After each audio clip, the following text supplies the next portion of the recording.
ये इसको बनाते हैं, ध्यानपूर्वक देखने का प्रयास करेंगे। एक व्यापारी एक वस्तु को, एक व्यापारी जो है ना, एक वस्तु को उसके अंकित मूल्य पर 17% की छूट देते हुए 498 रुपये में बेचता है।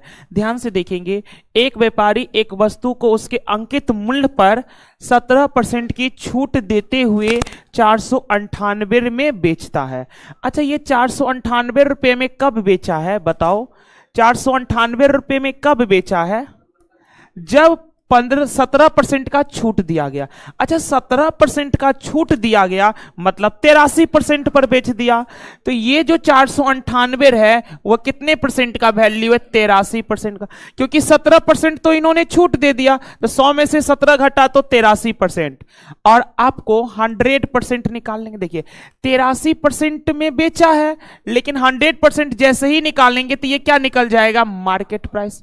मार्केट प्राइस, क्योंकि छूट हमेशा दिया जाता है मार्केट प्राइस पर। तो देखिए ना, परसेंट से परसेंट 83 8 छक्के 83 छक्के, और 100 गुने 6 कितना हो जाएगा? 600। अर्थात मार्केट प्राइस कितना आ गया? 600। मार्केट प्राइस 600 आ गया। फिर क्वेश्चन कहना चाह रहा है, यदि उसने कोई छूट नहीं दी होती, अगर कोई छूट नहीं देता। अच्छा, कभी कभी ऐसा दुकानदार सब पे भी गए होंगे, ऐसे दुकानों सब पर भी गए होंगे जो आराम से बड़का बैनर चिपकाया रहता है, फिक्स्ड प्राइस, देखा जाता है फिक्स्ड प्राइस, और फिर भी कम कराइएगा तो कम कर देगा। लिखा देगा फिक्स्ड प्राइस, फिर भी कम कराइएगा तो कम कर देगा। लेकिन क्वेश्चन कहना ये चाह रहा है ना, यदि उसने कोई छूट ना दी होती, अर्थात जितना रुपया मार्केट प्राइस है ना उतना ही में बेचेगा, उतना ही में बेचेगा, तो मार्केट प्राइस ही क्या बन जाएगा इस बार? Selling price. अर्थात उन्हें 600 रुपया में क्या किया? बेच दिया। अब 600 रुपया में जब बेचा है ना, तो उसे 25% का लाभ हुआ। 25% का लाभ हुआ तो बेचा होगा 125% पर, 125% पर। अर्थात ये 600 जो है वह कितने परसेंट का वैल्यू है? 125% का वैल्यू है। तो आपको क्रेमुल चाहिए तो 100% से गुना नहीं कर देंगे। अब आप काट लीजिए, देखिए ध्यान से। 25 पंचे 125, 25 चौका 100, 5 से कट जाएगा 120 बार में, 120 चौका कितना हो जाएगा? 480। ऑप्शन कितना हो जाएगा? ए। चलिए,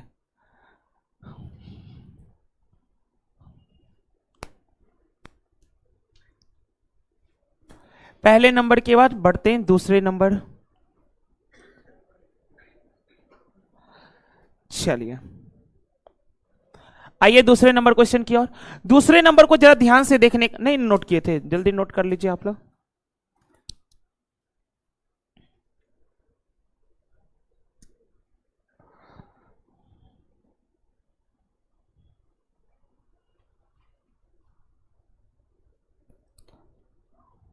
चलते हैं अब दूसरे नंबर को देखेंगे।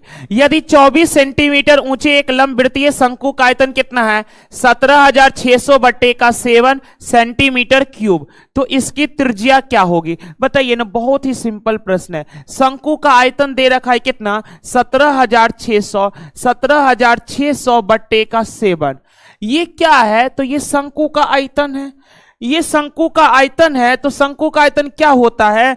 1/3 पाई, पाई के बदले 22/7, 1/3 पाई आर स्क्वायर। आर एक का मान तो आपको निकालना ही है, इसीलिए आर स्क्वायर इंटू का एच, एच का मान कितना है? 24। तो शंकु का आयतन है बराबर शंकु का आयतन है। अब यहां से काटने का प्रयास करते हैं, तो देखिए 22 से काट लेंगे, 22 अट्ठे 176, 22 अट्ठे 176, 7 से 7 भी कट गए, और 3 अट्ठे कितना हो गया? 24 भी कट गए। अब देखेंगे ना, 8 से 8 भी कट गए, तो ये डबल जीरो का मतलब 100 बराबर अगर आर स्क्वायर है तो आर बराबर कितना हो जाएगा? 10। अर्थात त्रिज्या कितना हो गया है? 10 सेंटीमीटर। बस आयतन को केवल आयतन के बराबर करना था यहां पर। चलते हैं दूसरे नंबर के बाद तीसरे नंबर की ओर। बहुत सारे लोग टेस्ट पेपर पे ही सॉल्यूशन कर लेते हैं, ऐसा मत करिए। टेस्ट पेपर पे सॉल्यूशन मत करिए, एक अलग कॉपी रखिए जिसमें जैसे आज टेस्ट नंबर 23 है ना, तो उसके पेज पर लिख दीजिए टेस्ट नंबर 23 और उसके नीचे सॉल्यूशन करिए जो प्रश्न आपको दिक्कत हुआ है, ताकि जब रिवीजन करने का मौका मिले ना तो आप कॉपी पहले अलग रिवीजन करिए खुद से, और जिस प्रश्न में दिक्कत हो उसको देखने का प्रयास करें। अब इस तरीके से अगर आप रिवीजन करिएगा तो सोचिएगा बाद में, पहले दिखिए जाएगा प्रोसेस, दिख जाएगा कि नहीं दिख जाएगा। जीके जीएस तो है नहीं कि भारत का राष्ट्रपति बनने के लिए कितनी उम्र, 35 उम्र, किधरों से देखिएगा तो 35 रहेगा। मैथ तो है कि प्रोसेस पता चल गया, काम ही खत्म है। तो ऐसा काम मत करिए, कॉपी पर सॉल्यूशन नोट किया करिए आप लोग। 3 वर्ष पूर्व राम और श्याम की औसत उम्र कितना है, 20 वर्ष। अब देखेंगे 3 वर्ष पूर्व राम और श्याम की औसत उम्र 20 साल है। ये 20 साल कब है, 3 वर्ष पूर्व है, 3 वर्ष पूर्व है। तो वर्तमान में अगर आना चाहेंगे तो 20 प्लस का 3 बराबर 23 होगा कि 20 प्लस 3 23 हो जाएगा। तो देखेंगे वर्तमान में कौन है, राम और श्याम। तो राम और श्याम का टोटल कितना हो जाएगा, देखिए औसत 23 है, तो 23 दूनी कितना हो जाएगा, 46। 23 दूनी हो जाएगा 46। 3 वर्ष पहले औसत 20 था, तो वर्तमान में आने के लिए 3 जोड़े, तो 20 प्लस 3 कितने हो गए, 23। और 23 दूनी कितना हो गया, 46। 2 से क्यों गुना किए, 2 से क्यों गुना किए, क्योंकि 2 व्यक्ति थे। फिर आगे देखिए, जब सैयद उनके साथ आ गया। अच्छा, सैयद जब उनके साथ आ गया तब तो 3 आदमी ना हो गया, राम श्याम और सैयद। राम है, श्याम है और फिर सैयद भी आ गया, ये भी ऐसे ही आ गया, ठीक है। सैयद आ गया तो अब औसत उम्र कितना हो गया, 25। तो टोटल कितना हो जाएगा, 25 गुने 3 कितना हो जाएगा, 75। तो आपसे पूछा सैयद की वर्तमान उम्र, तो सैयद की वर्तमान उम्र आप नहीं निकाल सकते हैं, बताइए। ये तीनों का योग कितना है, 75। तीनों के योग में से अगर आर और एस को घटा दे तो सैयदे न बचेगा, आर और एस को घटा देंगे तो सैयदे बचेगा। तो आर प्लस एस का मान कितना है, 46। तो 75 में से 46 घटाएंगे कितना आ जाएगा, 29। Option D. चलिए तीसरे नंबर के बाद चौथे नंबर की ओर।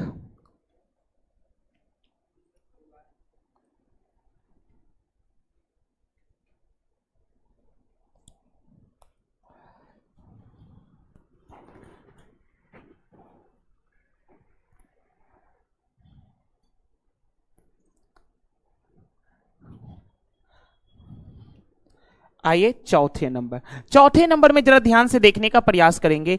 4 अंकों की वह सबसे बड़ी संख्या, 4 अंकों की वह सबसे बड़ी संख्या कौन सी है जिसे 18, 36 और 48 से विभाजित करने पर प्रत्येक बार समान शेषफल 8 बचेगा, प्रत्येक बार समान शेषफल 8 बचेगा, तो वह संख्या बताइए। अच्छा, आपके पास 4 अंकों की कौन सी संख्या लेना, सबसे बड़ी, 4 अंकों की सबसे बड़ी संख्या लेना है। और वह सबसे बड़ी संख्या क्या होना चाहिए, 18 से भी भाग लगाइएगा ना तो 8 शेषफल, 36 से भी भाग लगाएंगे तो भी 8 शेषफल, 48 से भाग लगाएंगे तो भी 8 शेषफल बचेगा। यानी प्रत्येक अवस्था में 8 शेषफल बचना चाहिए। अच्छा, एक बात बताइए, यहां पर 36 है, 18 है, तो ये 9 से कटने वाला संख्या है ना, 9 से कटने वाला है। और आपको यहां पर क्या शेषफल बचाना है, 8 शेषफल बचाना है। तो हम देखते हैं 8 शेषफल तभी बचेगा, 8 शेषफल तभी बचेगा ना जब वहां पर 8 शेषफल बच जाएगा संख्या का। थोड़ा सा पहले संख्या पे आते हैं, ये चेक करते हैं क्या ये 9 से डिविजिबल है कि नहीं है। पहले संख्या पर आइए, क्या ये 9 से डिविजिबल है, तो 9 9 18, 8 कितना 26, ये 9 से तो डिविजिबल न है। लेकिन 9 से डिविजिबल न है तो इसमें अगर हम लोग 9 से भागा लगाएंगे तो 9 दूनी 18, शेषफल कितना बचेगा 8, ये 8 आया। लेकिन फिर इसको देखिए ना, 9964, 9 9 18, 18 6 24, 4 कितना हो गया 28, इनका योग 28 है। 28 में 9 से भाग लगाइएगा तो शेषफल 1, गलत हो गया क्योंकि 8 बचना चाहिए। यहां देखिए 9 9 18, 18 4 22, 22 6 28, 28 में 9 से भाग लगा, 9 3 27, शेषफल 1, 9 9 18, 8 26, 26 4 30, 30 से होगा, हाँ 30 से होगा, 30/9, तो 9 3 27, शेषफल कितना बचा 3। अब हम आपको अच्छे समझाते हैं। दी गई संख्या का सबका शेषफल निकाल लिए, 9 से भाग लगाने पर शेषफल, 9 से भाग लगाने पर शेषफल पता चल गया कितना है। तो ये जो संख्या 18, 36 और 48 है, 48 को छोड़ दीजिए, 18 और 36 9 से कटने वाला संख्या, 9 से कटने वाली संख्या, तब शेषफल 8 बचना चाहिए। तो ये रूल कौन फॉलो किया? ऑप्शन ए फॉलो किया, अर्थात ऑप्शन ए ही क्या है? इसका सही जवाब है। स्टैंडर्ड तरीकों से हम लोग इसको सोच करके बना लिए। क्या हुआ? दो कर आता था, बहुत सारा तरीका है। और डिविजिबिलिटी रूल देखते हैं, इसमें 6 भी है, 3 भी है, अनेकों है। लेकिन ये सुनिए ना, जब कभी इस टाइप का क्वेश्चन आता है ना, आप देखेंगे पहले भी आया था, वो क्वेश्चन दिया ही जाता है बाय ऑप्शन से बनाने के लिए। मैक्सिमम केस में बाय ऑप्शन से ही बनाने के लिए दिया ही जाता है। चलिए इधर आइए ध्यान से। 8,000 रुपए की धनराशि के लिए, 8,000 रुपए की धनराशि के लिए अर्धवार्षिक रूप से कैसे संयोजित करना है? अर्धवार्षिक रूप से चक्रवृद्धि होने वाली 10% वार्षिक ब्याज दर पर 1.5 वर्ष का चक्रवृद्धि ब्याज कितना होगा? अच्छा ये बताइए, सबसे पहले 8,000 रुपया का धनराशि है, आपको गणना कैसे करना है? अर्धवार्षिक आधार पर, 6 महीनों के आधार पर, और ब्याज दर कितना परसेंट है? 10%। ब्याज दर है 10% वार्षिक, और समय कितना है? 1.1/2 वर्ष। 1.1/2 वर्ष। अच्छा 1.1/2 वर्ष को 1.5 वर्ष नहीं बोल सकते हैं? 1.5 वर्ष, और 1.5 वर्ष बराबर 18 महीना नहीं बोल सकते हैं आप? 1.5 वर्ष बराबर 18 महीना, क्योंकि 1 साल बराबर 12 महीना, तो फिर आधा साल बराबर 6 महीना, तो 12 + 6 कितना हो जाएगा? 18 महीना। अर्थात 18 महीना का चक्रवृद्धि ब्याज निकालना है। और ब्याज की गणना कैसे करना है? अर्धवार्षिक आधार पर। तो जो रेट है वो 10% वार्षिक है। वार्षिक रेट अगर 10% है तो अर्धवार्षिक नहीं हो जाएगा, 5%। 5% हो जाएगा, और 5% का फ्रैक्शन वैल्यू 1/20। 1/20 तो फटाफट कर लीजिए ना। 20 रुपए की धनराशि पर 1 रुपए का ब्याज मिला, 21 हो गया। पहला 6 महीना के लिए हो गया। पहला 6 महीना में क्या हुआ? 20 से 21 हुआ। फिर अगला 6 महीना तो 20 से 21 होगा। 6 और 6 कितना? 12 महीना हो गया। लेकिन गणना करना 18 महीना, एक बार और करना पड़ेगा। 20 से 1 कितना हो गया? 21। अब हो गया ना 18 महीना। 6 महीना 6 महीना 6 महीना 18 महीने हो गए। तो देखो ना, 20 का क्यूब कितना हो जाएगा? 8,000, और 21 का क्यूब, 21 का क्यूब कितना हो जाएगा? 9261। 21 का क्यूब कितना हो जाएगा? 9261। अब बताइए ना, मूलधन आपके पास भी कितना था? 8,000 था, और क्वेश्चन में भी क्या आ गया? 8,000। क्वेश्चन में दिया भी था 8,000, और हम लोगों के प्रोसेस में भी कितना आ गया? 8,000। इधर वाला कहलाता है मूलधन, और इधर वाला क्या कहलाता है? मिश्रधन। मिश्रधन, और आप सभी लोग जानते भी होंगे कि मिश्रधन में से मूलधन को घटा लेंगे तो ब्याज कहलाएगा। तो 9261 में से 8,000 घटा लेंगे तो कितना आ जाएगा? 1261, जो कि ऑप्शन ए है। ऑप्शन ए है। चलिए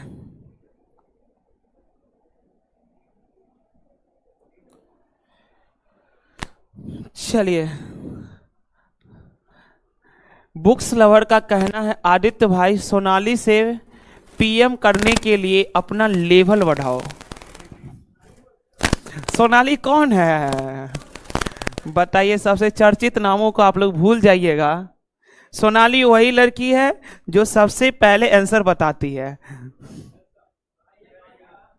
चलिए आइए 6 नंबर, 104 भागा 39, ये तो सिंप्लीफिकेशन है, बोर्ड मास का रूल लगा दीजिए। तो सबसे पहले किसका काम होगा? का का। और का का मतलब क्या हो जाता है? गुना। का का मतलब हो गया गुना।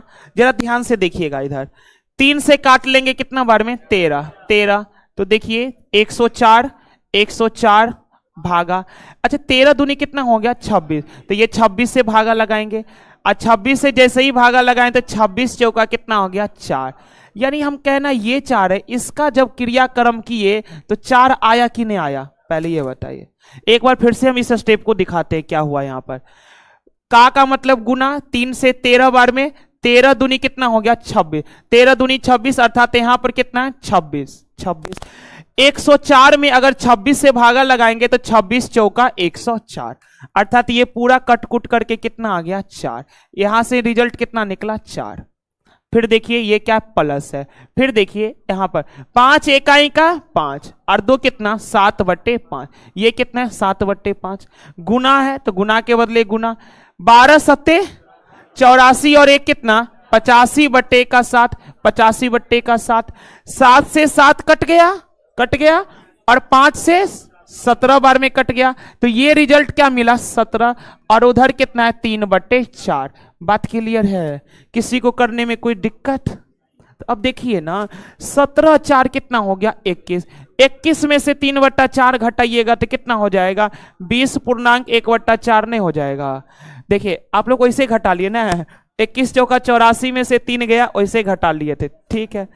देखिए 21 चौका 84 में से 3 गया तो कितना 81/4, 81/4 को क्या लिख लीजिएगा 20.1/4।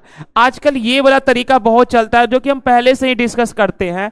देखिए जब कभी भी 10 में से 1/8 घटाना रहेगा ना तो क्या करते जानते हैं, 10 में से कुछ घटाना है ना तो 10 में से पहले आप 1 घटाइए दीजिए, हो गया 9। अब देखिए 8 में से कितना घटाना है 1, 8 में से 1 घटाना है तो कितना बचेगा 9.7/8। ऐसे भी हम लोग कर सकते थे, ऐसे भी कर सकते थे। तो 21 है, 21 में से 3/4 घटाना, 21 से 1 कम कर दिए 20 और 4 में से 3 घटा लिए तो 1/4। चलिए 6 के बाद फिर आगे बढ़ जाते हैं 7 नंबर। एक आदमी ने 50 रुपए प्रति, ये बना आप लोगों से, बहुत ही इजी है, बस कि लास्ट में जाते जाते ना आपको थोड़ा भागा ज्यादा करना पड़ जाएगा। चलिए किसी आदमी ने 50 रुपए प्रति लीटर के मूल्य पर 30 लीटर दूध खरीदा है। अच्छा दूध खरीदा है, कितना लीटर खरीदा है 30 लीटर दूध खरीदा है, वो भी कितने के रेट से 50 के रेट से खरीदा है। 50 के रेट से 30 लीटर खरीदा है तो टोटल कितना हो जाएगा 50 या 1500 नहीं हो जाएगा, 50 गुने 30 बराबर 1500, अर्थात 1500 रुपए का दूध खरीद लिया इन्होंने। फिर क्या किया, दूध मथने के लिए 15 रुपया खर्च करने के बाद सबसे पहले 50 रुपए प्रति लीटर के हिसाब से 30 लीटर दूध खरीदा, तो 50 गुने 30 कितना हो गया 1500। फिर देखेंगे 15 रुपया और खर्च कर दिया दूध मथने पर, तो टोटल खर्चा कितना हो गया 1515 रुपया, टोटल खर्चा हो गया 1515 रुपया। अब देखिए इन्होंने क्या किया, उसे 4 किग्रा क्रीम और 30 लीटर टोंड दूध मिला। अच्छा इन्होंने 30 लीटर दूध खरीदा था ना, दूध खरीदा था 30 लीटर, उस दूध को क्या किया इन्होंने मथ दिया। मथने के बाद उसे क्या मिला, तो 4 केजी क्रीम मिला और 30 लीटर टोंड दूध मिला। 4 केजी क्रीम मिला, 4 केजी क्रीम मिला और 30 लीटर टोंड दूध मिला है। अब ध्यान से देखेंगे, यदि उसने 300 रुपए प्रति किग्रा के मूल्य से क्रीम और 40 रुपए प्रति लीटर के मूल्य पर टोंड दूध बेचा, क्रीम को कैसे बेचा है, 300 रुपए, क्रीम को कैसे बेचा है 300 रुपए और फिर टोंड दूध को कैसे बेचा 40 रुपए, टोंड दूध को बेचा 40 रुपए। देखिए प्रारंभ में जब उन्होंने दूध को मथा तो उसे क्या मिला 4 केजी क्रीम और 30 केजी टोंड दूध मिला, तो उन्होंने क्रीम को बेचा है 300 रुपए के हिसाब से और टोंड दूध को बेचा है 40 रुपए के हिसाब से, तो टोटल इतना रुपया आया होगा। तो देखिए ना कितना रुपया आया, 3 चौका 1200 और 30 गुने 40 कितना 1200, तो 1200 प्लस 1200 कितना 2400, तो उसे बेचने से कितना मिला 2400। तो आप ही बताइए ना, उसके लिए कॉस्ट प्राइस तो 1515 है लेकिन बेचने से कितना मिल गया 2400 रुपया मिला है। तो बताइए 15 8 23 अर्थात 885 रुपए का लाभ हुआ, 885 रुपए का लाभ हुआ है। तो आप प्रतिशत नहीं बता सकते हो, देखो ये 885 रुपए का लाभ कितने पर हुआ है 1515 पर हुआ है, तो परसेंट में निकालने के लिए 100 से गुना कर देंगे। अब आप जरा देखने का प्रयास करने का यहां से बताइए, काट लेते हैं। सबसे पहले तो 3 से कटेगा, 5 से कटेगा, 5 तिया 15, 5 तिया 15, 5 से कट गया 20 बार में, फिर से नहीं 5 तिया 15, 3 ना आ जाएगा 3, कोई बात नहीं, अब यहाँ 3 से काट लेते हैं। 3 से जैसे ही काटे तो 101 हो गया, 3 से जैसे ही काटे तो 29 तिया 87, 29 तिया 87, 295। अब तो कुछ कटने वाला है नहीं, तो 295, 29 दूनी 58, 1 59, 59 अर्थात 5900 बट्टे का 101। अब बताइए एक बात ध्यान से देखिएगा ना, ये 5900 में अगर 101 से भागा लगाएंगे, आपको नहीं लग रहा है 101 को 100 मान लेते हैं, 101 को अगर 100 मान लेंगे तब तो पूरा आएगा 59, पूरा आएगा 59, लेकिन यहाँ 100 नहीं है बल्कि कितना 101 है, 101 है तो ये 59 से थोड़ा कम आएगा, 59 से थोड़ा कम आएगा, और 59 से थोड़ा कम कितना हो जाएगा, अच्छा 59 से थोड़ा कम में बात नहीं बनने वाला है, तो 2 को ऑप्शन दे दिया है, बनाना पड़ेगा। कितना आया, डी आया 58.4158, गजबे कर दिया था ये तो। चलिए प्रॉपर भाग लगाना ही पड़ गया हम लोगों को। चलिए अब ऐसे ही क्वेश्चन अगर आ जाएंगे तो कोई कुछ क्या करेगा, सबको तो भाग लगाना ही पड़ेगा। हम लोग सोचे कि यहां से काम बन जाएगा, लेकिन जा करके 2 ठो ऑप्शन में फंसा दिया ये। हाँ बिल्कुल, फंसाने के लिए देता है लेकिन फंसने का नहीं है। हाँ कभी कभी वैसे ही डालते रहते हैं ना। चलिए 7 के बाद 8 नंबर कौन आई है,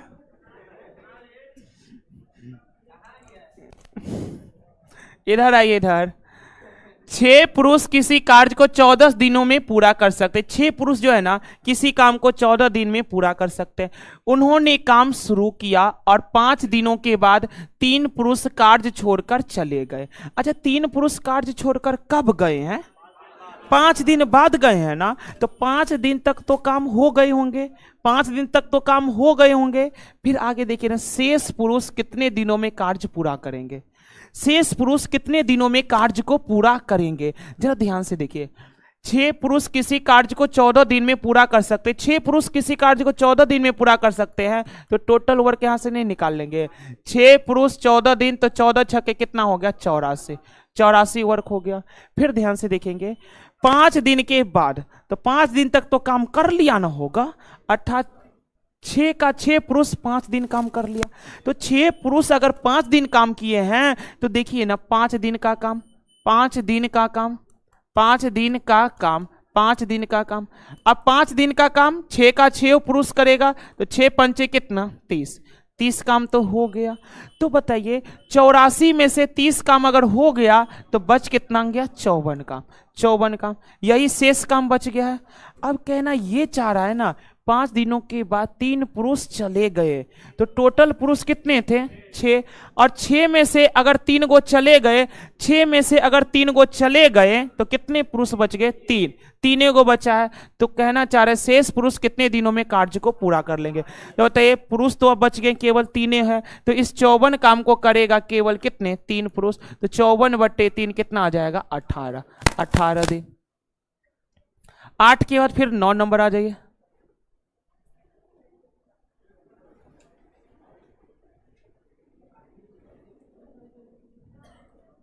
चलते नेक्स्ट क्वेश्चन, 8 के बाद 9 नंबर।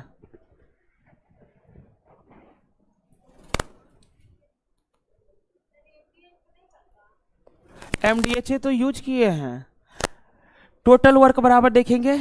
एमडीएचए का तो कॉन्सेप्ट है, यहां पर पूरा डाटा है ही नहीं, M1 D1 H1 वर्क 1 चारों डाटा थोड़े ना है, 2 ही डाटा अननोन था।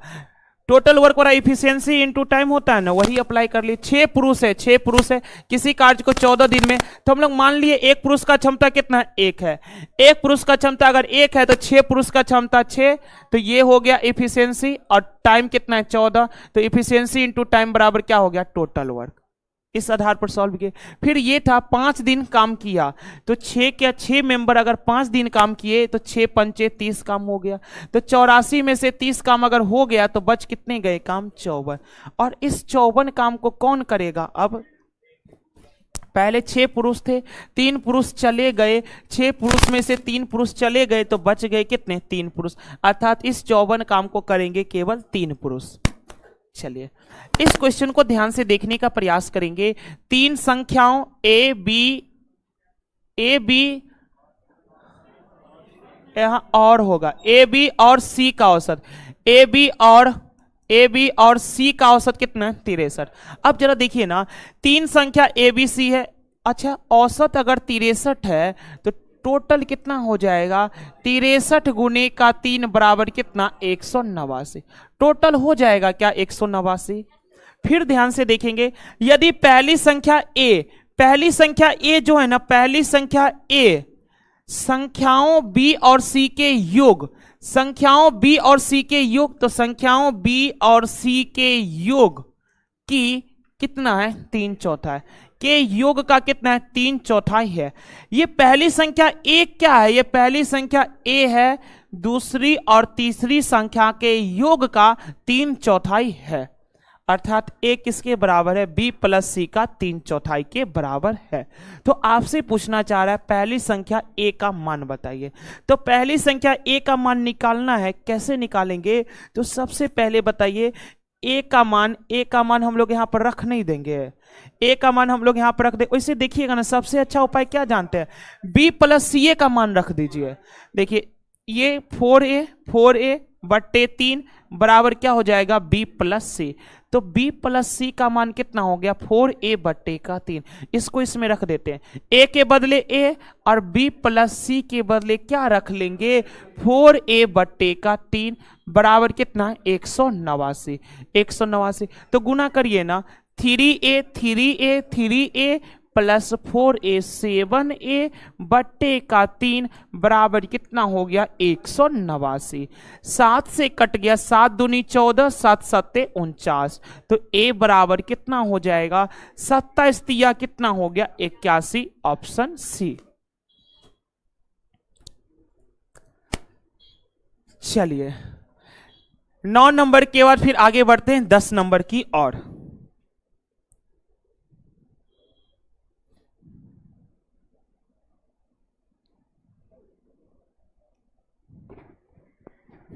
आदित्य कुमार का कहना हम पूरा क्वेश्चन भी नहीं पढ़ते हैं, तुम लोग आंसर दे देते हो यार। अरे जो लोग आंसर देते हैं ना वो लोग पीडीएफ में पहले से ही क्वेश्चन बना लेते हैं, ठीक है ना। इसके लिए ज़्यादा शौक होने की आवश्यकता नहीं है, पीडीएफ पहले अपलोड करा दिया जाता है ना, तो वो लोग पहले से बना लेते हैं, ठीक है।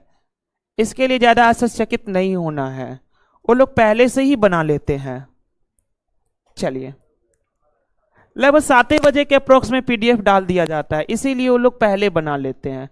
चलो इधर एक लंबवृत्तीय शंकु का आयतन कितना है 924 सेंटीमीटर, यहाँ क्या है सेंटीमीटर 5 लिया है, अच्छा होना क्या चाहिए आयतन है। आयतन को हमेशा क्यूब में डिनोट किया जाता है, आयतन को हमेशा क्यूब में, और क्षेत्रफल को हमेशा स्क्वायर में, क्षेत्रफल को हमेशा स्क्वायर में, आयतन को हमेशा क्यूब में।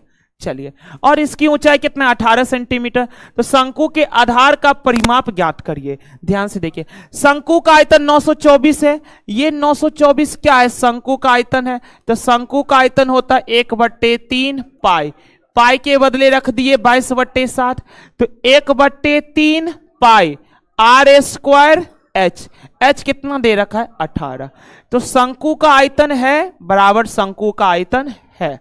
अब जरा ध्यान से देखने का प्रयास किया, 22 से काट लेते हैं ना, 22 चौका 88, अब 22 दूनी 44, 3 छक्के 18, 6 सत्ते 42, 6 सत्ते 42, तो 7 गुने 7 हो गया 49, तो 49 बराबर हो गया r स्क्वायर, r स्क्वायर बराबर 49 है, तो r बराबर कितना हो जाएगा 7, अर्थात त्रिज्या निकल गया 7। तो आपसे पूछा शंकु के आधार का परिमाप। अच्छा शंकु का आधार क्या होता है बताइए, तो शंकु का आधार होता है वृत्त, शंकु का आधार होता है वृत्त। देखिए शंकु का ये आधार है, और ये जो शेप होता है ना, ये शेप होता है एक सर्कुलर। अगर कहीं पर भी कोई कंफ्यूजन होगा ना, तो अभी होली आने वाला है, होली के टोपी को ध्यानपूर्वक देख लीजिएगा, ठीक है ना। हर कहीं पर भी कंफ्यूजन होगा, सर ये सर्कल नहीं दिख रहा है, तो होली वाला 3D आकृति है, आपको दिख नहीं रहा है, ठीक है। होली वाला टोपी हुआ, बर्थडे वाला टोपी सब हो जाता है। चलिए, तो शंकु का आधार क्या होता है? एक प्रकार का सर्कल होता है। तो उसका परिमाप पूछा, इसका परिमाप मतलब वृत्त का परिमाप। तो वृत्त का परिमाप क्या होता है? 2 पाई। पाई का मतलब हो जाता है 22/7 और त्रिज्या का मान कितना है? 7। तो 7 से 7 कट गया, 22 दूनी कितना हो गया? 44। ऑप्शन क्या हो गया? सी। चलिए 10 के बाद आगे बढ़ जाते 11।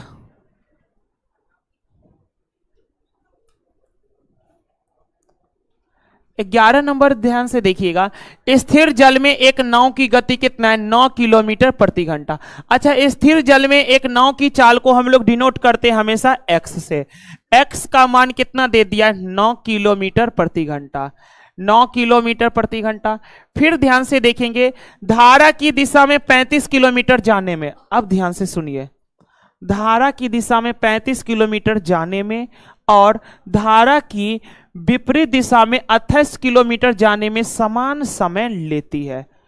जितना ही समय में वह धारा के दिशा में 35 किलोमीटर जाता है, उतने ही समय में धारा के विपरीत दिशा में 28 किलोमीटर जाता है। जितने समय में धारा के विपरीत 28 किलोमीटर जाता है, उतने ही समय में धारा के साथ 35 किलोमीटर जाता है। तो दोनों ही अवस्था में लिए गए समय बराबर है। तो समय बराबर है, तो समय बराबर क्या होता है? समय बराबर दूरी बटे चाल। दूरी बटे चाल, तो धारा की दिशा में गया 35 किलोमीटर, दूरी 35 है, और जब दिशा में जाएगा तो चाल क्या आएगा? x plus y. यही आएगा x प्लस वाई। धारा की दिशा में जितना समय लगा है ना, उतना ही समय धारा के विपरीत जाने में भी लगेगा। लेकिन विपरीत में वह केवल कितना गया है? 28। और जब विपरीत जाएगा तो चाल होता है x माइनस का y। x माइनस का y। अब हम लोग ये देखेंगे कि हम लोगों को x का मान मालूम है। x का मान मालूम है कितना है? 9 है। तो 9 रख दिए, x के जगह 9 रख दिए। अब आपके पास y का मान निकालना, धारा की चाल। धारा की चाल को किससे डिनोट करते हैं? y से। अर्थात तो y की मान आपको निकालना है। तो y का मान निकालने के लिए आपके पास दो रास्ते हैं, या तो आप बाय ऑप्शन जाइए या तो फिर प्रोसेस से ही सॉल्व कर लीजिए। तो बाय ऑप्शन जाना आपके लिए आसान है, क्योंकि तीन विकल्प आपको डिसिमल में दिख रहा है, एक विकल्प आपके पास पूर्णांक में है। तो पूर्णांक में है, ठीक है, पहली बात ये। अब दूसरी बात ये आप समझने का प्रयास करेंगे, यहां पर बताइए 35/9 प्लस वाई, 28/9 माइनस वाई है। अगर हम सभी लोग एक लिए तो 9 में से एक जाएगा, कितना हो जाएगा? 8। 8 से 28 को डिवाइड करिए, 8 त्रिक 24, 8 त्रिक 24 अर्थात 3.5। जैसे ही ये 8 हो गया तो 4 दूनी 8, 4 सत्ते 28, 7/2 का मतलब 3.5। और जैसे ही एक रखे तो 9 + 1 10, और 10 से 35 में डिवाइड लगाएंगे 3.5। ऐसे भी सेटिस्फाई करा सकते हैं। हालांकि हम तो कहेंगे यही ना कि आप प्रोसेस से अप्लाई कर लीजिए, तुरंत प्रोसेस भी दे देगा उत्तर, प्रोसेस भी तुरंत दे देगा, क्योंकि 7 चौका 28, 7 पंचे का 35, 5 को 9 से गुना करेंगे 45, और 5 को y से गुना करेंगे 5y बराबर 4 को 9 से गुना करेंगे 36, 4 को y से गुना कर लेंगे 4y। अब देखिए ना, ये 36 इधर आके घट गया, 45 में से 36 घटा तो 9 बराबर, ये माइनस का 5y उधर जाएगा तो प्लस का 5y, ये -5y उधर जाएगा तो प्लस का 5y, 5y + 4y कितना हो गया? 9y। तो 9 से 9 कट गया तो y बराबर कितना आ गया? 1। y का मान कितना आ गया? 1। 11 नंबर के बाद फिर 12 नंबर आ जाइए।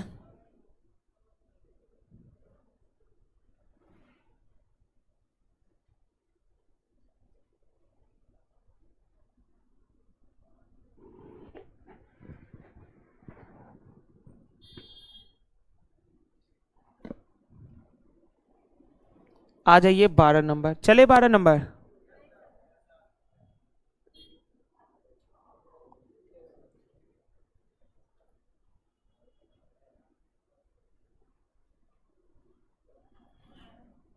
चलिए 12 नंबर 8, ये तो एकदम इजी क्वेश्चन है, ये तो सबसे बन गया होगा ना। 8 वस्तुओं का जो विक्रय मूल्य है ना 12 वस्तुओं के क्रय मूल्य के बराबर है। तो 8 वस्तुओं का विक्रय मूल्य सेलिंग प्राइस बराबर क्या है? 12 वस्तुओं के क्रय मूल्य तो इनटू का सीपी। ध्यान से देखेंगे 4 दूनी का 8, 4 तिया का 12।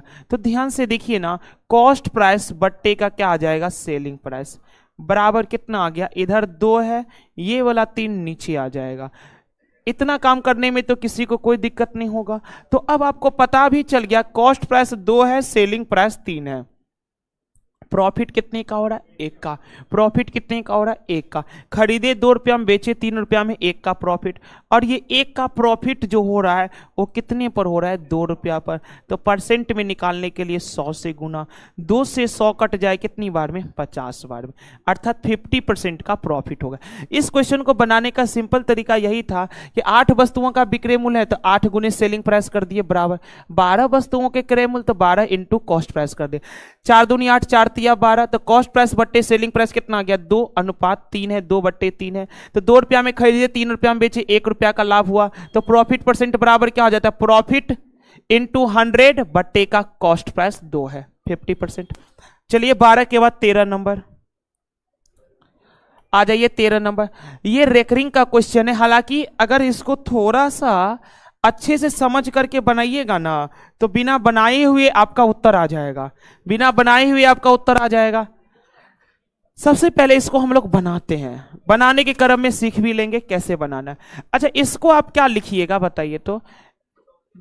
सबसे पहले देखिए क्या लिखेंगे, 3467, 3467 माइनस का कितना, 34, अब बट्टे कितना, 2 ठो 9, 2 ठो 0। अब कॉन्सेप्ट क्या अप्लाई हुआ हम आपको बताते हैं, ध्यान से देखिए। दशमलव के बाद क्या लिखा है, 3467, 3467 लिख दिए। उसके बाद जिस पर रेकरिंग नहीं न रहता है उसको घटाते हैं, जिस पर रेकरिंग नहीं रहता है उसको घटाते हैं। किस पर रेकरिंग नहीं है, 34 पर रेकरिंग नहीं है इसीलिए घटा लिए। उसके बाद दशमलव के बाद जितने अंकों पर रेकरिंग रहता है उतने 9 लिखते हैं। दशमलव के बाद 2 अंकों पर रेकरिंग है इसीलिए 2 ठो 9। दशमलव के बाद 2 अंकों पर रेकरिंग नहीं है इसीलिए 2 ठो 0। दशमलव का जितने अंकों पर रेकरिंग होंगे उतने 9, दशमलव का जितने अंकों पर रेकरिंग नहीं होंगे उतने 0 लिख देंगे। जरा ध्यान से फिर इधर देखिएगा, प्लस कितना है, 1333 माइनस कितना, 13 बट्टे कितना, 2 गो 9 और 2 गो 0। अब बताइएगा एलसीएम कितना हो जाएगा, एलसीएम कितना हो जाएगा, 9900। एलसीएम हो जाएगा 9900। अब देखिए 3467 में से 34 घटाइएगा तो 3433 नहीं आ जाएगा, 3433 नहीं आ जाएगा। 3467 में से 34 घटाएंगे तो 3433 प्लस 1333 में से 13 घटाएंगे तो 1320 आ गया। अब जोड़िए, अब जोड़िए इसको ध्यान से, तो कितना, 33 प्लस 20 कितना आ गया, 53, और 13 प्लस 34 कितना आ गया, 4753 बट्टे कितना आ गया, 9900। अब देखिए इस प्रकार का उत्तर ढूंढना है, इस प्रकार का उत्तर ढूंढना है तो एक बार में उत्तर बता सकते ये होगा। क्यों ये होगा, देखिए नीचे में 9900 आया है, अच्छा 2 गो 9 आया, इसका मतलब ये हुआ दशमलव के बाद 2 अंकों पर रेकरिंग होगा। दशमलव के बाद 2 अंकों पर रेकरिंग होगा तो दशमलव का 2 अंकों पर रेकरिंग इसमें भी है, इसमें भी नहीं है, इसमें है। तो ये ऑप्शन और ये ऑप्शन होने के चांसेज है। केवल 9 पे देखे हैं, लेकिन क्या है, 2 ठो 0 भी है, 2 ठो 0 भी है। तो 2 ठो 0 इसीलिए नहीं आता है जिस पर रेकरिंग नहीं रहता, अर्थात दशमलव के बाद 2 ऐसे अंक है जिस पर रेकरिंग नहीं है, तो ये वाला गलत हो गया, ये आपका सही विकल्प है। पुनः इसको कन्वर्ट करिएगा ना, यही आएगा 4753 बट्टे का 99। देखिए 4801 में से 48 को घटाइएगा 9900, वही आएगा 4753 बट्टे कितना आ जाएगा, 9900। चलिए 13 नंबर के बाद फिर आगे बढ़िए 14 नंबर की ओर। 13 नंबर के बाद आगे बढ़ जाते हैं 14 नंबर की ओर। क्या हुआ, अरे सिंपल सा जोड़ देते, तो इसलिए ना जोड़ रहे हैं कि आपके पास हासिल उसिल नहीं बच रहा है, इसीलिए ना आपका सही हो जा रहा है। बात समझिए, देखिए बिल्कुल सही बात है कि आप सिंपल जोड़िएगा तो आ जाएगा, इसीलिए आ जाएगा क्योंकि आप पर हासिल उसिल नहीं बचने का चांस रहता है। आइए, मेरा काम था प्रोसेस, हम आपको पहले ही बता दिए थे ना, आप बिना बनाए हुए इस प्रश्न का उत्तर दे सकते थे। दशमलव के बाद 2 अंकों पर रेकरिंग चाहिए और 2 अंकों पर रेकरिंग नहीं चाहिए, एकमात्र विकल्प है ये। बिना बनाए हुए उत्तर बता दिए थे हम आपको। चलिए इस क्वेश्चन को ध्यान से देखने का प्रयास करेंगे। रूट ए प्लस रूट बी बराबर कितना है? 17। रूट ए माइनस रूट बी बराबर कितना? 1 है। अब देखिए ना ध्यान से, दोनों को जोड़ देते हैं। जैसे ही दोनों को जोड़े तो देखिए रूट ए प्लस का रूट बी बराबर दे रखा है 17, और ये कितना दिया है? रूट ए माइनस का रूट बी बराबर कितना दे रखा है? 1। जैसे ही दोनों को जोड़ेंगे रूट बी से रूट बी खत्म, रूट ए और रूट ए कितना हो जाएगा? 2 रूट ए बराबर का कितना हो गया? 17 और ए कितना? 18। तो 2 से 18 कट जाएगा 9 बार में, तो रूट ए बराबर कितना आ गया? 9। रूट ए बराबर 9 आ गया, तो सीधा सीधा बताइए, रूट ए बराबर 9 आ गया तो छोड़ दीजिए इसको, रूट ए बराबर 9 ही छोड़ दीजिए। ठीक है, रूट ए बराबर 9 ही छोड़ दिए। अब बताइए ना, इसमें अगर रूट ए बराबर 9 रख दिए, रूट ए बराबर 9 रख दिए, तो यहां से रूट बी बराबर 17 में से 9 जाएगा तो 8 हो रहा है ना। देखिए यहां ध्यान से देखिएगा, यहां से रूट बी का मान क्या हो जाएगा? 17। ये रूट ए के बदले 9 रख देंगे तो ये 9 17 में से घटेगा उधर जाकर के, तो 17 माइनस 9 कितना हो जाएगा? 8। तो ध्यान से देखिए ना, ये जो रूट ए बी है, तो इसको आप ऐसे नहीं लिख सकते हैं, रूट ए इंटू का रूट बी लिख सकते हैं कि नहीं लिख सकते? तो यही तो है, रूट ए बराबर 9 है और रूट बी बराबर 8 है, तो 9 8 कितने हो जाएंगे? 72 हो जाएंगे। क्या कहां दिक्कत है? कट गया, रूट ए कितना? 2 रूट ए बराबर का 17, एक कितना? 18। 2 से 18 कटा 9 बार में, तो रूट ए बराबर 9 नहीं हुआ। चलिए 14 के बाद आ जाइए 15 नंबर।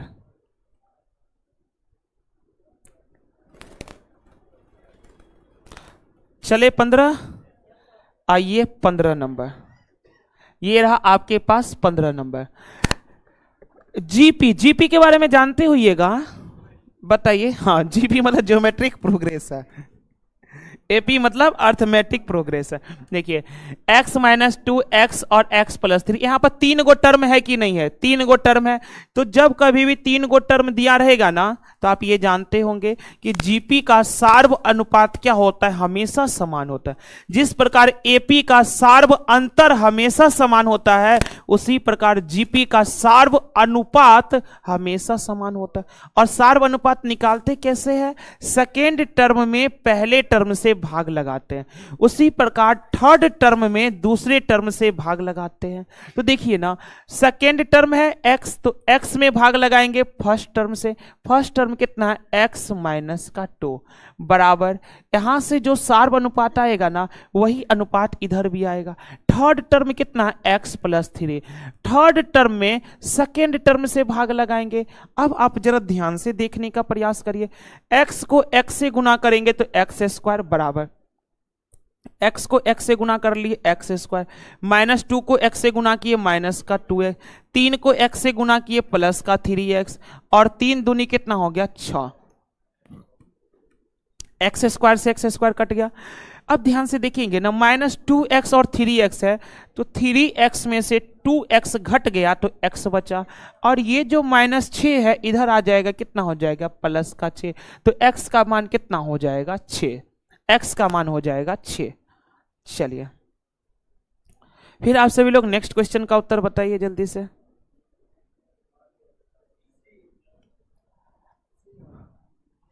पंद्रह के बाद 16 नंबर, आइए 16 नंबर। एक ही आधार ऊंचाई, एक ही आधार और ऊंचाई, यानी एक ही आधार है और एक ही ऊंचाई वाले बेलन है, शंकु है और अर्धगोला के आयतनों का अनुपात क्या हो? देखिए 3 गो शेप है। पहला शेप है बेलन का, तो बेलन का शेप ये रहा, बेलन का शेप ये रहा, बेलन का शेप ये रहा। और शंकु है, तो शंकु का शेप आपके पास ये रहा, शंकु का शेप, और एगो क्या है, अर्धगोला है, तो अर्धगोला का शेप आपका ये रहा। तीनों का त्रिज्या और ऊंचाई बराबर है। तीनों का त्रिज्या और ऊंचाई बराबर है, तो सबसे पहले इसको पकड़ते हैं, थोड़ा ध्यान से देखिए। ये है इसका त्रिज्या, ये है इसका त्रिज्या, ये है इसका त्रिज्या, तीनों का त्रिज्या आपस में बराबर है। तीनों का त्रिज्या आपस में बराबर है, और तीनों का ऊंचाई भी आपस में बराबर है। तीनों का ऊंचाई भी, हम लोग ऊंचाई देखेंगे अर्धगोला को। आप लोग जानते होंगे जो अर्धगोला का त्रिज्या होता है ना, वही अर्धगोला का ऊंचाई भी होता है। जो अर्धगोला का त्रिज्या होता है वही अर्धगोला का ऊंचाई भी होता है। अगर अर्धगोला का ऊंचाई r हो गया तो शंकु का भी ऊंचाई r होगा। अब बेलन का भी ऊंचाई r होगा, बेलन का भी ऊंचाई r ही होगा। बात क्लियर हो गया? तो बस आयतन का अनुपात निकाल दीजिए ना। बताइए बेलन का आयतन क्या हो जाएगा, पाई r स्क्वायर h। h का भी तो मान r है, तो बेलन का आयतन अनुपात का शंकु का आयतन, शंकु का आयतन 1/3 पाई r स्क्वायर और h का भी तो मान r है अनुपात का। अर्धगोला का आयतन 2/3 पाई r क्यूब, r का मान r है तो r क्यूब हो गया। अब आप जरा ध्यान से देखने का प्रयास करेंगे, पाई पाई पाई कट गया। देखिए ना, r गुण r स्क्वायर को r से गुना करेंगे तो r क्यूब यहां भी है, r स्क्वायर को r से गुना करेंगे r क्यूब यहां भी है, और r क्यूब यहां भी है, तो r क्यूब से r क्यूब और r क्यूब कट गए। बात क्लियर?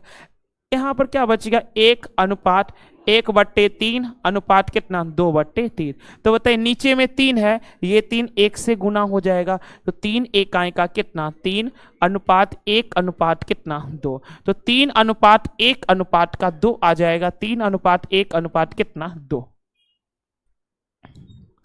3 अनुपात 1 अनुपात का 2। चलिए 16 के बाद फिर 17 बनाइए आप लोग।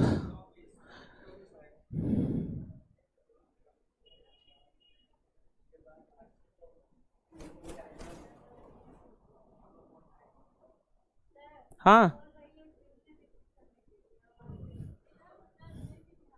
इधर से नहीं दिखता था, इसमें कहां पे दिक्कत, देखिए ये बेलन है, तो बेलन का आयतन क्या होता है, पाई r स्क्वायर h। तो बेलन का ऊंचाई भी तो r है, इसीलिए h की जगह पर आ गया r। शंकु का आयतन होता है 1/3 पाई r स्क्वायर h। h भी तो r है, इसीलिए h की जगह पर भी r आ गया। गोला अर्धगोला है, तो अर्धगोला का आयतन होता है 2/3 पाई r क्यूब। ये r क्यूब है और ये भी तो r क्यूब है। r स्क्वायर को अगर आप r से गुना करेंगे तो r क्यूब ही तो बनेगा। तो ये भी r क्यूब है, ये भी r क्यूब है, ये भी r क्यूब है, कट गया। इधर से सारे कट गए तो बचा 1, इधर से क्या बचा, केवल 1/3, इधर से क्या बचा, केवल 2/3। ये 3 1 से गुना हो जाएगा, 3 अनुपात का 1 अनुपात कितना हो गया, 2। यानी इस टाइप के रेशियो को बनाना ऐसे नहीं सीखे होंगे कि नीचे वाले का एलसीएम ले लेते, तो नीचे में 3 है तो एलसीएम जो आता है उससे क्या करते, गुना कर देते। जैसे ही गुना करेंगे तो 3 इकाई का 3 अनुपात 3 से 3 कट गया 1, 3 से 3 कट गया, कितना बचा, 2। चलिए नेक्स्ट क्वेश्चन की ओर आ जाते हैं। ये तो काफी इजी प्रश्न है, अभी जो बताए ना वही आ गया। अभी जो बताएं कि रेशियो ऐसे कन्वर्ट करेंगे वही चीज यहां पर आ गया। बताइए इसको सिंपल रेशियो में बदलने के लिए सबसे पहले हम लोगों को इनका एलसीएम लेना पड़ेगा। तो 1/3 अनुपात 1/4 अनुपात 1/5। तो इसका जैसे ही रेशियो लिए तो बताइए ना, 3 4 5 कैल्शियम, 3 4 5 कैल्शियम 60 आ गया। 60 से क्या करेंगे, सभी टर्म में गुना। 60 से सभी टर्म में जैसे ही गुना कर दिए तो 3 से कट जाएगा 20 बार में अनुपात, 4 से कट जाएगा 15 बार में अनुपात, 5 से कट जाएगा 12 बार में। अब देखेंगे तथा इसका परिमाप कितना है, 94 सेंटी। परिमाप 94 है, लेकिन परिमाप देखिए ना, अच्छा त्रिभुज का परिमाप क्या होता है, तीनों भुजाओं का योग, तीनों भुजाओं का योग। तो 20 प्लस 15 35, 35 प्लस 12 47। भुजाओं का योग 47 है, लेकिन है कितना 94। तो 47 का वैल्यू 94 है, तो एक का वैल्यू कितना हो जाएगा 47 दूनी 94। एक रेशियो का मान 2 है। तो त्रिभुज की सबसे छोटी भुजा, और त्रिभुज की सबसे छोटी भुजा कौन है 12 है।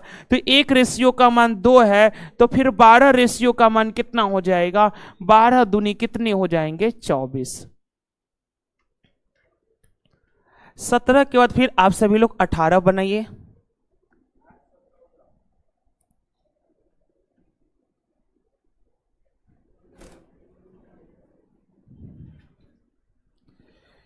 राहुल आनंद का कहना प्रोबेबिलिटी और कॉम्बिनेशन से भी दीजिए सर। प्रोबेबिलिटी तो आपके क्लास में हम अच्छे तरीके से करा ही दिए थे दरोगा वाला में। परमुटेशन का कल भी एक क्वेश्चन आया था, इससे पहले भी आया था, 2-3 क्वेश्चन बैच में भी कराए थे। चलिए 17 के बाद फिर आगे बढ़ जाते 18 नंबर। इतने कम समय में जो भी बेहतर था हम आपको कर दिए। आइए 18 नंबर, किसी कमरे के 15 मीटर 17 सेंटीमीटर और 9 मीटर 2 सेंटीमीटर चौड़े फर्श पर लगाए जा सकने वाले वर्गाकार टाइलों की न्यूनतम संख्या कितनी है। तो सबसे पहले देखिए, इसी कमरा में अगर टाइल्स बिछाना है, इसी कमरा में अगर टाइल्स बिछाना है, तो सबसे पहले हम लोगों को कौन से शेप का टाइल्स लगाना है, अर्थात कितने सेंटीमीटर का टाइल्स लगाना है, पहले तो ये जानकारी होना चाहिए।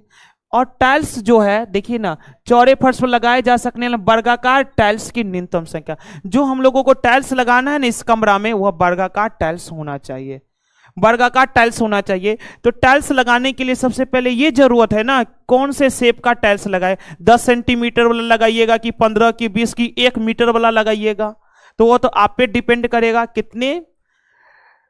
कितने आकार का आप लगाइएगा टाइल्स। तो यही आकार निकालने के लिए ना आपको इसका और इसका क्या लेना पड़ेगा, HCF। क्योंकि हम लोगों को क्या चाहिए, किसी कमरे के 15 मीटर 17 सेंटीमीटर और 9 मीटर 2 सेंटीमीटर चौड़े फर्श पर लगाए जा सकने वाले वर्गाकार टाइलों की न्यूनतम संख्या। अच्छा, न्यूनतम संख्या तभी ना आएगा जब हम बड़ा बड़ा टाइल्स इसमें लगाएं। न्यूनतम संख्या तभी ना आएगा जब हम इस कमरा में बड़का से बड़का टाइल्स लगाएं, और बड़े से बड़े टाइल्स लगाने का मतलब हो जाता है इसका HCF। बड़ा से बड़ा का मतलब ही हो जाता है HCF।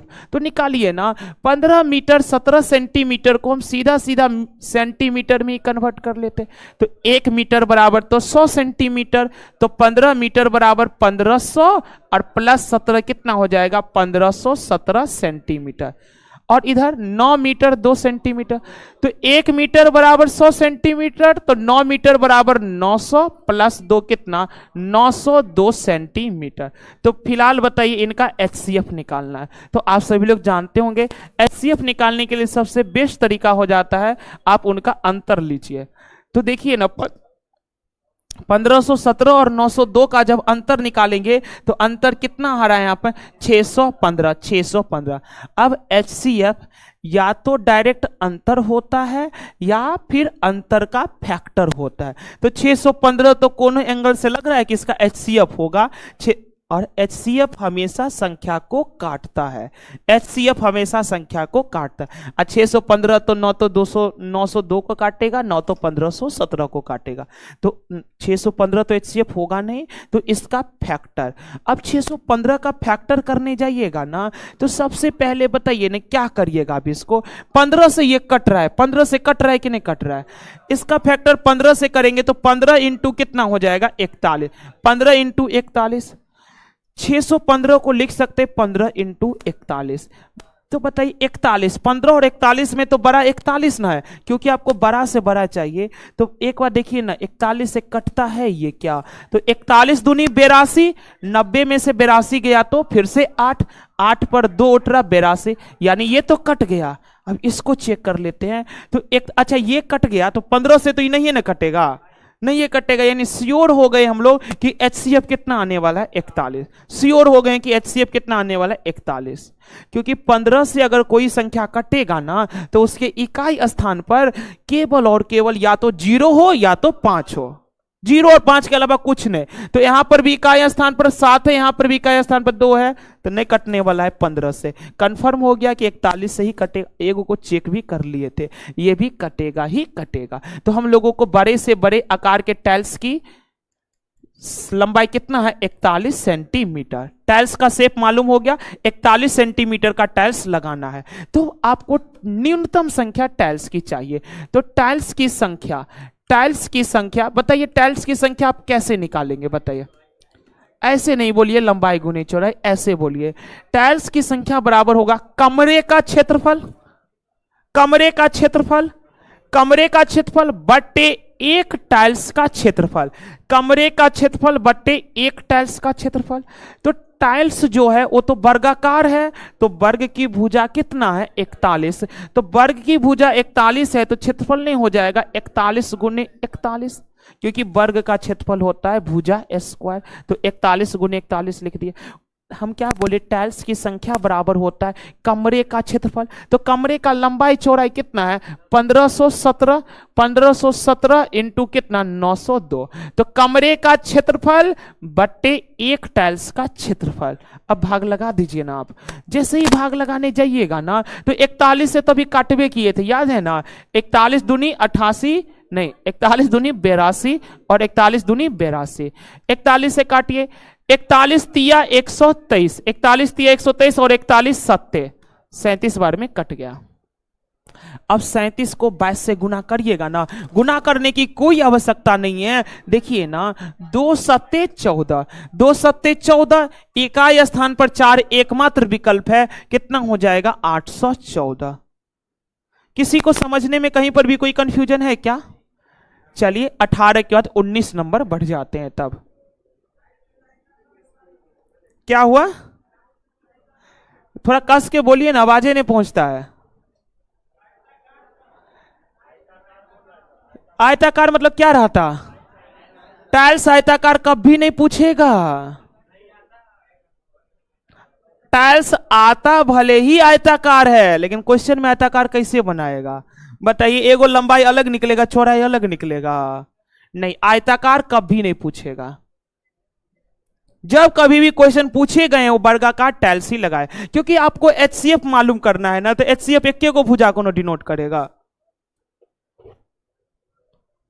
चलिए अब बताइए, लॉगरिथम है, बताइए आप सभी लोग जानते होंगे, ये वाला थ्योरम जानते होंगे आप लोग, पता है।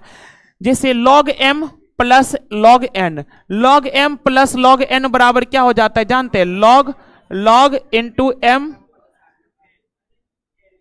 प्लस n तो लिख लिए है, m इंटू का n, log m plus log n बराबर क्या हो जाएगा, log m इंटू n। तो जरा देखने का प्रयास करें, log 10 दोनों में, अर्थात log ये 10 क्या कहलाता है जानते हैं, बेस, log बेस 10 है। तो ध्यान से देखिए ना, log का बेस कितना है, 10 है। तो ये और ये क्या हो जाएगा, गुना, ये और ये गुना हो जाएगा। तो 25 चौके कितना हो जाएगा, 100, 25 चौके हो गया 100, गुना हो जाएगा ये। फिर जरा ध्यान से देखने का, यहां पर देखिए, जब कभी भी प्लस में रहेगा ना, तो ये गुना हो जाता है। चलिए अब एक थ्योरम और हम आपको याद करवाते हैं। सबसे पहले देखिए, log 10, अच्छा ये 100 को आप क्या लिख सकते हो, 10 स्क्वायर लिख सकते हैं कि नहीं लिख सकते, 10 स्क्वायर लिख सकते हैं। अब log 10 का पावर क्या, 10 स्क्वायर, इसको मत छोड़िए, इसको भूल जाइए कि बेस है, बेस 10 हमेशा रहबे करता है, बेस 10 हमेशा, जब नहीं हो कुछ रहेगा ना, तो बेस 10 हमेशा रहबे करता है। ठीक है, यहां पर क्या, अब जब कभी भी इस रूप में रहता है ना, इस रूप में जब कभी भी रहेगा, तो ये वाला जो रहता है ना, वो इधर आ जाता है, 2 log 10 बेस ऑफ 10, बेस भी 10 है, लॉग भी 10 है। अब यहां पर ध्यान से देखिएगा, एक चीज और थ्योरम यूज करना पड़ेगा कि log of a base a, log of a base a, तो इसका मान हो जाता है 1। इसी प्रकार देखिएगा, यहां पर देखिएगा, तो log ऑफ 10 बेस भी 10 है, log ऑफ 10 बेस भी 10 है, तो इसका भी मान कितना हो जाएगा, 1। तो log ऑफ 10 बेस भी 10 है, तो इसका तो मान हो गया 1, तो 2 गुने 1 बराबर कितना हो जाएगा, 2। ऑप्शन कितना गया, 2। तीन चार थ्योरम यहां पर यूज हो रहा था। सबसे पहला थ्योरम तो ये यूज हो रहा था, जब कभी भी प्लस में रहेगा तो वह मल्टीप्लाई बन जाएगा। अगला थ्योरम ये आया कि जब कभी भी इस प्रकार का रहेगा ना, ये जो पावर वाला रहेगा ना, वह आ जाता है इधर। तो 2 इंटू लॉग ऑफ 10 बेस 10 बन गया। अब फिर यहां देखिए लॉग ऑफ ए बेस ए बराबर 1 हो गया। तो लॉग ऑफ 10 बेस 10 का मान 1 है, तो 2 गुने 1 बराबर कितना हो गया 2। चलिए 19 के बाद आगे बढ़ जाते हैं 20 नंबर। क्या हुआ, माइनस तक घट जाएगा। अरे शॉर्ट्स इंडिसेज वाला नहीं चलता है। ए के पावर m गुने ए के पावर n बराबर ए के पावर m प्लस n। यही चीज जब भागा में रहता, सॉरी माइनस में रहता, तो क्या हो जाता है ए के पावर m बटे ए के पावर n। सेम यही यूज होता है। प्लस में रहेगा मतलब गुना, माइनस में रहेगा मतलब भागा हो जाता है। सेम इसी रूप में समझ लीजिए। चलिए 19 के बाद आगे बढ़ जाते हैं 20 नंबर। 20 नंबर देखेंगे ना, त्रिभुज एबीसी में, त्रिभुज एबीसी है, ये रहा त्रिभुज एबीसी, त्रिभुज एबीसी, त्रिभुज एबीसी में कोण ए, कोण बी, कोण सी बराबर कितना है 2 3 4, अर्थात त्रिभुज के तीनों कोणों का योग कितना है 4 3 7 2 कितना 9। त्रिभुज के तीनों कोणों का योग 9 है, लेकिन त्रिभुज के तीनों कोणों का योग होता है 180 डिग्री। तो एक रेशियो का मान हो जाएगा, 9 से कट जाएगा 20 बार में, तो एक रेशियो का मान है 20 डिग्री। तो फिर एंगल ए 2 रेशियो, तो 20 दूनी हो जाएगा 40। तो ए का तो मान हो गया 40 डिग्री। बी का मान कितना है 3, बी का मान 3 है, तो 20 तिया कितना हो जाएगा 60, 20 तिया हो जाएगा 60। एंगल सी का मान कितना है 4, एंगल सी का मान है 4, तो 20 चौके कितने हो जाएंगे 80, 20 चौके कितने हो जाएंगे 80। बात क्लियर है ना। अब आपसे आगे बोला है C D parallel A B है। सी डी पैरेलल क्या है, ए बी है, तो C D parallel A B, A B और सी डी पैरेलल है, तो सी डी ऐसे ही खींचना पड़ेगा आपको, और ये दोनों क्या हो जाएंगे आपस में पैरेलल, आपस में पैरेलल हो गए। तो आपसे पूछना चाह रहा है ए सी डी का मान बता दीजिए, अर्थात ये वाला एंगल आपसे पूछा गया, ये वाला एंगल। अब ये वाला एंगल है, तो आप लोग जानते होंगे जब कभी भी दो समांतर रेखा के बीच अगर एक तिर्यक रेखा खींच दे तो ये अल्टरनेट एंगल से बराबर नहीं हो जाएंगे। दो समांतर रेखाओं के बीच अगर एक तिर्यक रेखा खींच दे तो एकांतर कोण आपस में क्या होते हैं, बराबर होते हैं। तो ये एंगल 40 डिग्री है, तो ये भी एंगल कितना डिग्री होगा 40 डिग्री होगा एकांतर कोण से। तो इस क्वेश्चन का आंसर कितना होने जा रहा है 40 डिग्री। चलिए 20 के बाद 21 नंबर की ओर। क्या हुआ, कमेंट पढ़ेंगे ना।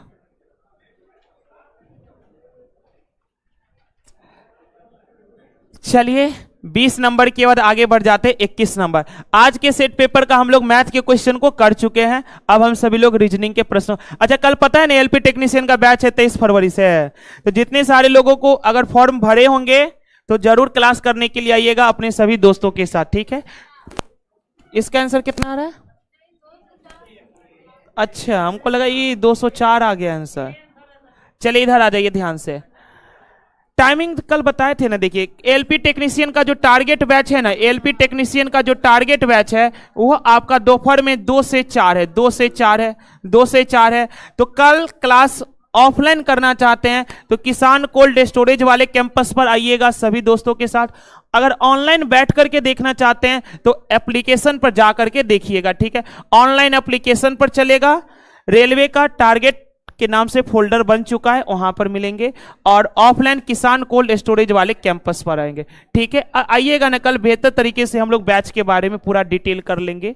चलिए हाँ क्या चीज नहीं, कल शुरुआत करेंगे, एक परसेंटेज इधर करेंगे और रीजनिंग में कोई चैप्टर देख लेंगे क्या करना है। और जैसे ही 1-2 चैप्टर अर्थमेटिक का निकलेगा ना तो फिर एडवांस भी लेंगे। 1-2 चैप्टर अर्थमेटिक करेंगे, एक चैप्टर एडवांस करेंगे, सब मिला जुला करके करेंगे ताकि ज्यादा बोरिंग ना लगे कि एक के बार अर्थमेटिक पढ़ना है, एक के बार एडवांस पढ़ना है, ऐसा नहीं। 2-3 को अर्थमेटिक देखेंगे तो एगो देख लेंगे एडवांस वाला, तो कुछ पोर्शन देख लेंगे नंबर सिस्टम का भी, सब मिला जुला करके करेंगे ताकि इंटरेस्टिंग बन जाएगा पढ़ाई। क्या हुआ, डायरेक्ट टाइम एंड वर्क के जाएंगे। टाइम एंड वर्क से पहले आता है रेशियो एंड प्रोपोर्शनल। हाँ चलिए, यदि किसी टीचर को देखे डायरेक्ट टाइम एंड वर्क पढ़ाते हुए, देखने के लिए तो सब कुछ देखने को मिलता है, कोई सिस्टम है टाइम एंड वर्क पढ़ाने का। अब कोई चक्रवृद्धि ब्याज चालू कर देगा तो कोई सिस्टम है? नहीं, आने के लिए तो आ ही ना जाएगा हो। सबसे पहले परसेंटेज, उसका साधारण ब्याज, उसका चक्रवृद्धि। अब बताइए कोई चक्रवृद्धि ब्याज स्टार्ट करेगा तो पहले उसका दायित्व न बनता है साधारण ब्याज के बारे में उसको जानकारी दे। चलिए इधर आइए। यदि एक निश्चित कूट भाषा में LUT को MUT, FAT को GAT तो BLUE को, आपको पता लग रहा है यहां पर क्या हो रहा है? देखिए L के बाद हो जाएगा M, एक की वृद्धि है, उसका कुछ नहीं किया, ज्यों का त्यों उतार दिया, ज्यों का त्यों उतार दिया। F में एक की वृद्धि कर देंगे, G हो जाएगा। ATE उतार दिया, ज्यों का त्यों उतार दिया। फिर ध्यान से देखेंगे तो B में एक की वृद्धि कर देंगे, हो जाएगा C, और पूरा उतार दीजिए ना, LUE CLUE, किस में है? CLUE, option A. चलते हैं नेक्स्ट क्वेश्चन। चलिए नेक्स्ट क्वेश्चन की ओर आ जाइए। यहां पर देखिएगा, देखिए सबसे पहले कितने लेटर है? 1 2 3 4 5 6 7 8 9 10 11 12 13 14 15 16 17 18 19 20 21 22 23 24, 24 को लेटर है। तो जब 24 को लेटर है, 24 को लेटर है, 24 को लेटर है, तो या तो 6 का पेयर बनेगा या तो 4 का पेयर, या तो 6 या तो 4 का बनेगा। तो ध्यान से देखिए, अगर हम लोग पहले 6 का पेयर बना करके देखते हैं तो 1 2 3 4 5 6, 1 2 3 4 5 6, गड़बड़ा नहीं गया? पहला लेटर ए, पहला लेटर डी आ गया, गड़बड़ आ गया। यानी 6 का तो पेयर नहीं बनने जा रहा, 4 का। 1 2 3 4, 1 2 3 4, 1 2 3 4, 1 2 3 4, 1 2 3 4, 1 2 3 4। अच्छा, इस टाइप का एक क्वेश्चन पहले भी आया था, याद है? 18 गो था, 18 गो था, 3 गो का 6 गो पेयर बनाए थे। और 3 गो का 6 गो पेयर था तो 3 ही लेटर का यूज किया था, ABC का। 4 का पेयर बन रहा है और 4 गो लेटर का ही यूज किया, ABCD। 4 गो लेटर का यूज किया ABCD, और एक हिंट भी दे दिया, देखिए हम 4 गो लेटर का यूज किए हैं ABCD, बशर्ते उल्टा पलटा करके किया है। तो देखिए ना, क्या नहीं आया? C नहीं आया। क्या नहीं आया है? B नहीं आया। क्या नहीं आया है? B नहीं आया है। क्या नहीं आया? A नहीं आया है। क्या नहीं आया? A नहीं आया। यानी हर ग्रुप में ABCD होना चाहिए। यहाँ A है, D है, B है, कमी किसका था? C का। A है, C है, D है, कमी किसका है? B का। A है, C है, D है, कमी किसका है? B का। D है, C है, B है, कमी किसका? A का है। D है, B है, C है, कमी किसका? A का। तो CBBA, ऑप्शन A। 22 के बाद आगे बढ़ जाते हैं 23 नंबर। 23 नंबर बताइएगा, लॉजिक बताइए क्या लग रहा है? देखिए 0.16 है, कुछ नहीं किया है। दशमलव के बाद 2 गो अंक था ना, दशमलव का 4 गो अंक ले आया। तो दशमलव के 2 अंक को 4 अंक में बनाने के लिए 100 से भाग कर दीजिए, 100 से भाग कर दीजिए। यानी पहले वाले में 0.16 था ना, इसको क्या किया? 100 से भाग कर दिया, तो कितना आ जाएगा? 0.0016। इसी प्रकार हम लोग क्या करेंगे, इसमें 1.02 में क्या करेंगे? 100 से भाग लगा देंगे। अब जरा ध्यान से देख, जैसे ही इसमें भाग लगाएंगे तो दशमलव के बाद 4 अंक होना चाहिए, दशमलव के 4 अंक। तो यहां पर देखेंगे 0.3 अंक तो आपको दिख रहा है, चौथा अंक चाहिए। चौथा अंक कैसे पुराएंगे? 0 लगाकर। तो 0.0, उसका 3 अंक तो आपको दिख ही रहा, 102, 102। तो आपका उत्तर क्या हो जाएगा यहां पर? 0.0102। 100 से भाग लगा, जैसे दशमलव का 4 अंक होना चाहिए, 2 अंक तो आपके पास है, 2 अंक की और आवश्यकता है, तो 2 अंक क्या ले लेंगे हम लोग? 0 ले लेंगे। वही यहां पर 1 अंक की आवश्यकता था तो एगो 0 ले लिए। तो इसका 24 बताइए क्या पूछा है? MN पर दर्पण। अच्छा, MN पर दर्पण रखा है, कौन सा प्रतिबिंब निकालना है? मिरर की वाटर। जब कभी भी मिरर ऐसे रहे या फिर ऐसे रहे तो इसका मतलब वाटर इमेज हॉरिजॉन्टल में जब भी रहेगा तो वाटर इमेज निकालना। और वाटर इमेज में क्या होता है, टॉप वाला बॉटम में, बॉटम वाला टॉप में, अर्थात ऊपर वाला नीचे, नीचे वाला ऊपर चला जाता है, लेकिन दायां और बायां में कोई परिवर्तन नहीं होता है। तो देखिए ना, ये जो कप है ना, ये जो कप है, ये कप का नीचे वाला, ये कप का देखिए, ये जो सर्कल भाग है, सर्कल भाग ऊपर है तो नीचे आ जाएगा सर्कल, गलत है, गलत है। यहां सर्कल है, ठीक है। अब जरा देखिए ना, ये जो कप का पकड़ने वाला है वो तो बायां साइड है, तो बाएं साइड रहना चाहिए, यहां पर नहीं है, यहां पर है। बाएं साइड रहना चाहिए क्योंकि वाटर इमेज में लेफ्ट और राइट नहीं बदलता है, लेफ्ट और राइट नहीं बदलता है। चलिए 24 के बाद आगे बढ़ते हैं 25। अच्छा, घर कमरा, कमरा कहां आता है, घर में ना, कमरा कहां आता है, घर में। तो बताइए ना, विश्व में क्या आता है, राष्ट्र, विश्व में क्या आ जाते हैं, राष्ट्र। चलिए ALP ऑफलाइन बैच कब आएगा, कल ही से तो आएगा, बताए तो थे, कल ही से 23 फरवरी दोपहर के 2 से 4 बजे, ठीक है। कल से 1 सप्ताह तक डेमो चलेगा, आप सभी लोग डेमो करने जरूर आइएगा। चलिए, एप्लीकेशन पर भी चलेगा ऑनलाइन और ऑफलाइन चलेगा किसान कोल्ड स्टोरेज वाले सेंटर पर, अर्थात ओल्ड सेंटर पर। चलिए, यदि अंग्रेजी वर्णमाला विपरीत क्रम में लिखी जाए, अच्छा विपरीत क्रम में जब लिखेंगे तो क्या हो जाएगा, Z से A। विपरीत क्रम में लिखी जाए तो कौन सा अक्षर ठीक बीच में आएगा, कौन सा अक्षर ठीक बीच में आएगा, N आएगा ना। अच्छा,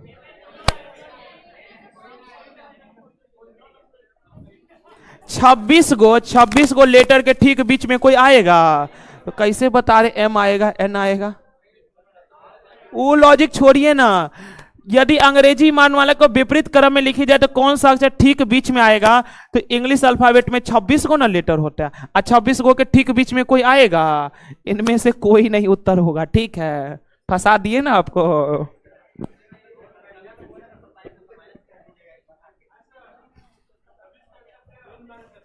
वो सब नहीं, देखिए सीधा सीधा सोचिए ना, 26 को लेटर है ना, कि 26 को से ज्यादा है, 26 को के ठीक बीच में कोई आएगा, तो अब संख्या थोड़े ना आएगी, जो 2 को बीच में आएगा उसी को पकड़ के आधा कर लेंगे, संख्या थोड़े ना है, संख्या नहीं है। इसका आंसर होगा इनमें से कोई नहीं। चलिए, हाँ इसको भी ध्यान से देखिएगा, इसको भी, इसका आंसर कितना आ रहा है आप लोगों को, 12 आ रहा है। चलिए देखिए ध्यान पूर्वक, 60 बच्चों की एक कक्षा में, 60 बच्चों की एक कक्षा में लड़कियों की संख्या लड़कों से 2 गुनी है। 60 बच्चों की एक कक्षा में लड़कियों की संख्या लड़कों से 2 गुनी है, लड़कियों की संख्या लड़कों से 2 गुनी है। थोड़ा सा छूट गया था, लिख लीजिए। लड़कियों की जो संख्या है ना, वो लड़कों की संख्या से कितना है, 2 गुना। तो लड़कों की संख्या 1 होगा तो लड़की की संख्या 2 हो जाएगा। बात के लिए टोटल कितना हो गया, 2 1 कितना 3, लेकिन प्रश्न में टोटल कितना है, 60 है। प्रश्न में टोटल है 60, तो 3 रेशियो का मान 60 है, तो 1 रेशियो का मान कितना हो जाएगा, 20। 1 रेशियो का मान कितना हो जाएगा, 20। 1 रेशियो का मान 20 है, तो 20 दूनी कितना हो गया, 40, और 20 इकाई कितना हो गया, 20। हम लोगों को इतना बात पता चल गया कि इस क्लासरूम में 40 गो लड़की है और 20 गो लड़का है। 40 लड़की है, 20 लड़का है। फिर ध्यान से देखेंगे ना, कमल शीर्ष से 17वें स्थान पर है।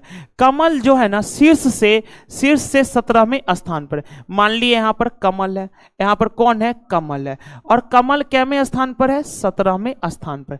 अच्छा, कमल अगर 17वें स्थान पर है तो इससे ऊपर 16 गो होगा कि नहीं होगा, 16 गो होंगे, ठीक है, 16 गो होंगे इनके ऊपर और बाद बाकी होंगे इनके नीचे। तो देखिए, यदि कमल के आगे 9 लड़कियां है, कमल के आगे 9 लड़कियां, अच्छा 9 लड़कियां आगे है, तो ये ऊपर की ओर डिनोट करेगा कि नीचे की ओर, नीचे की ओर डिनोट करेगा, ठीक है, नीचे की ओर। जो लोग नीचे बोले ना तो उनको गलती करवा देते हैं, तसल्ली मिलेगा। स्पष्ट रीजन के साथ गलती हो जाएगा। देखिए टोटल 60 गो है ना, तो यहां तक 17 गो है, तो नीचे 43 गो होगा कि नहीं होगा, बताइए, होगा ना। नीचे 43 गो होगा, तो आप लोग क्या बोले कि यहां पर क्या गो लड़की है, क्या गो लड़की है, बताइए। 9 गो लड़की है, तो लड़की 9 गो है, ठीक है। अगर नीचे में 9 गो लड़की है तो बाद बाकी लड़की ऊपर में होंगे, कहिए ना हाँ। अगर आप ही लोग कहे कि नीचे में होगा, नीचे में ऐसे ही ना बैठेगा। हम डराए कहा, जो लोग मतलब कि बोले कि आगे मतलब इधर होगा, तो उनको बताना चाहते हैं कि आप गलत सोच रहे हैं, रीजन दे रहे हैं, ऐसे नहीं कि नहीं नीचे नहीं बैठेगा, उनके मन को भी तसल्ली मिलेगा, थोड़ा हम गलत सोचे थे।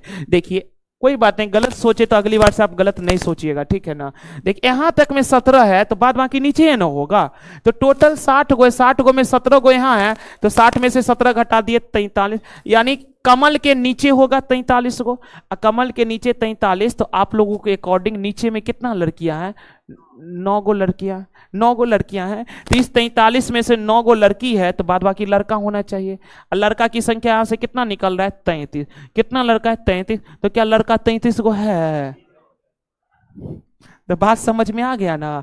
आगे मतलब इधर नहीं, पीछे वाला ही आगे है, ठीक है ना। तो इस 16 में क्या गो लड़की है? इस 16 में 9 गो लड़की है। इस 16 में 9 गो लड़की है, तो फिर बॉयज क्या जगह होगा? बॉयज बताइए 7 गो। बात क्लियर है? इतना बात क्लियर है।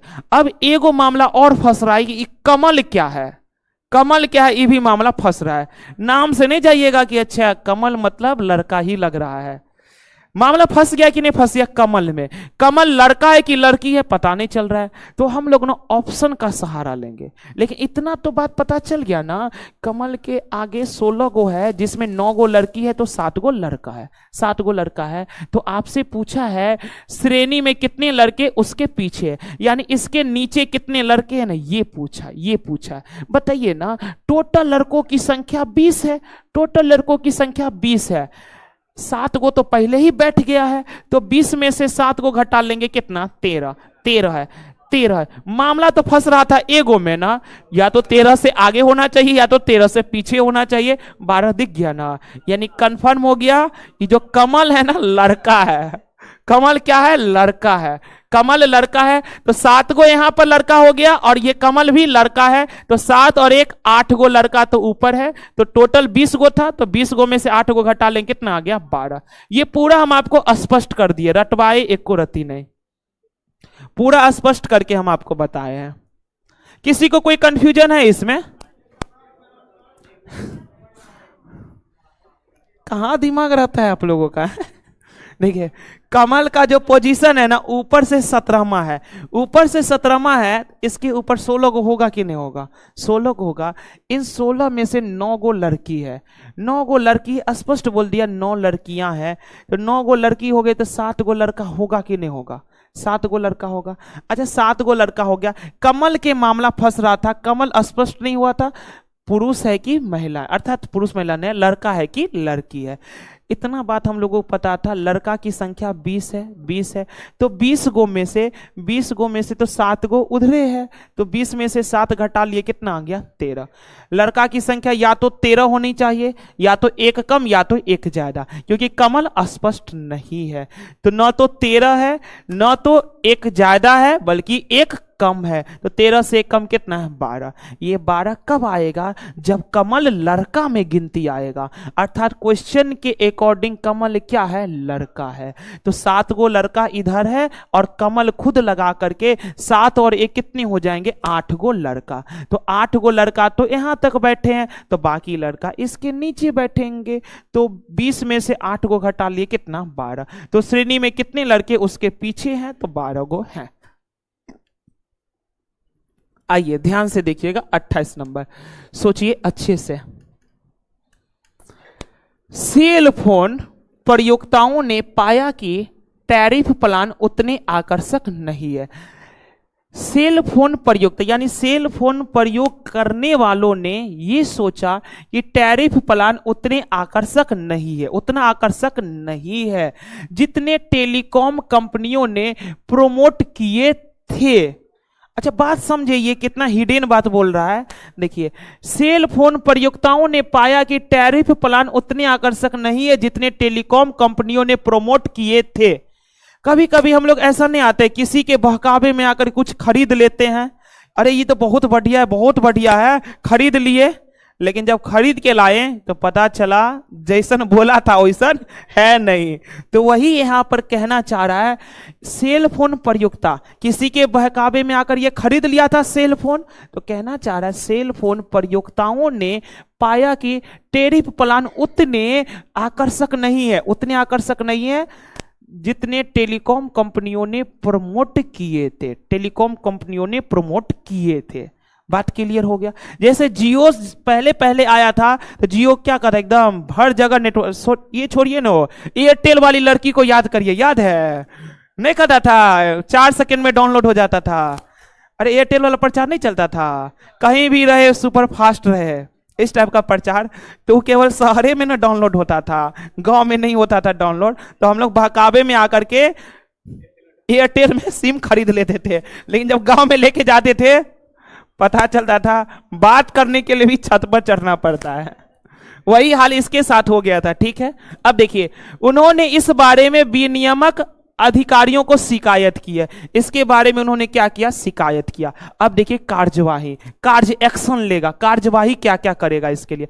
कार्यवाही, शिकायत जाके कर दिया है कि हम बहकावे में खरीद लिए थे, आपके पैमाने पर ये खरा नहीं उतरा है, शिकायत दर्ज हो चुका है, कार्यवाही करना है।